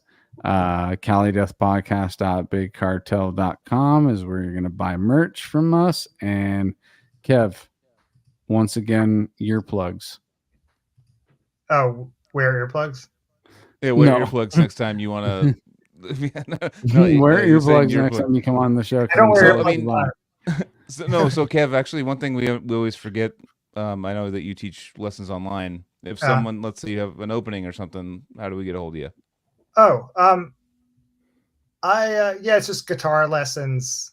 God, what is it? My email? Guitar lessons Kevin@gmail.com. I mean, I have a KevinHufnagel.com site. I think on my Instagram page I have information. I'm pretty easy to find. People can just email me or DM me or whatever. I'm not hard to find. And I'll pretty much fit anyone in if I can, Yeah. So Awesome. Yeah. So I mean, Cool, like dude. you said, you're not trying to learn "Wish You Were Here" from Kevin. try to figure out his unique technique and what he brings to the table. If you want to kind of open your palette to different kinds of. I mean, also too, he teaches everything. But I'm saying, if I were to look for lessons from Kevin, I'd be like, "What the fuck is this?" I'd be like pointing out certain things and be like, "How do you do this technique?" or something like that. That's yeah. I mean, my roster of students is really diverse, which keeps it interesting. So I'm open to anything anyone wants to learn. So people can feel free to reach out. Yeah.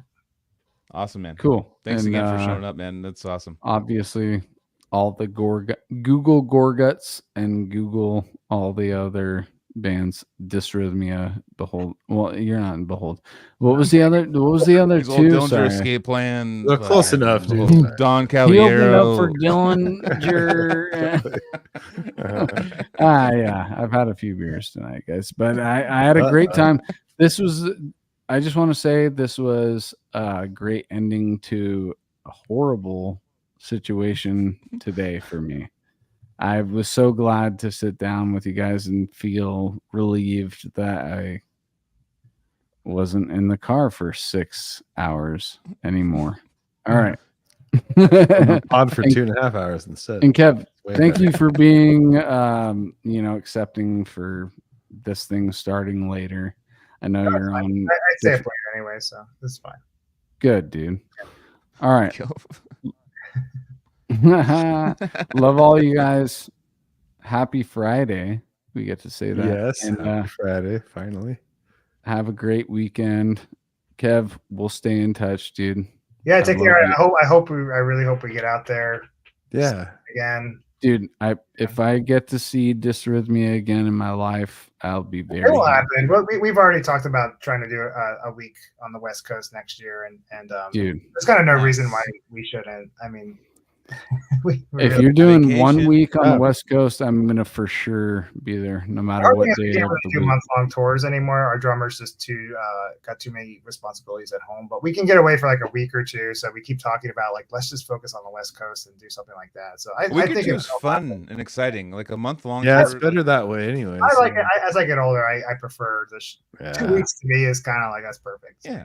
Yeah. Yeah, exactly. You When can you're still at the keep your 2 weeks job phase, and shit. It's kind of it's kind of like you're like, all right, Yeah. home is pretty cool. Like like the like going Yeah. away for like I've been to 2.5 or 2 month tours where I'm just like, Jesus Oh, Christ, God. dude, like I can't do that anymore. Get home with like Yeah. $20. You're like, cool. You're like, I got this money for gas to back Like, home. I lost my drive job car. and now I got it's like Fuck yeah, Kevin. Thanks All for right. showing up, All right. dude.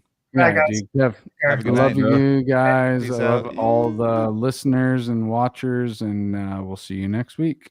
Cool. Bye, guys.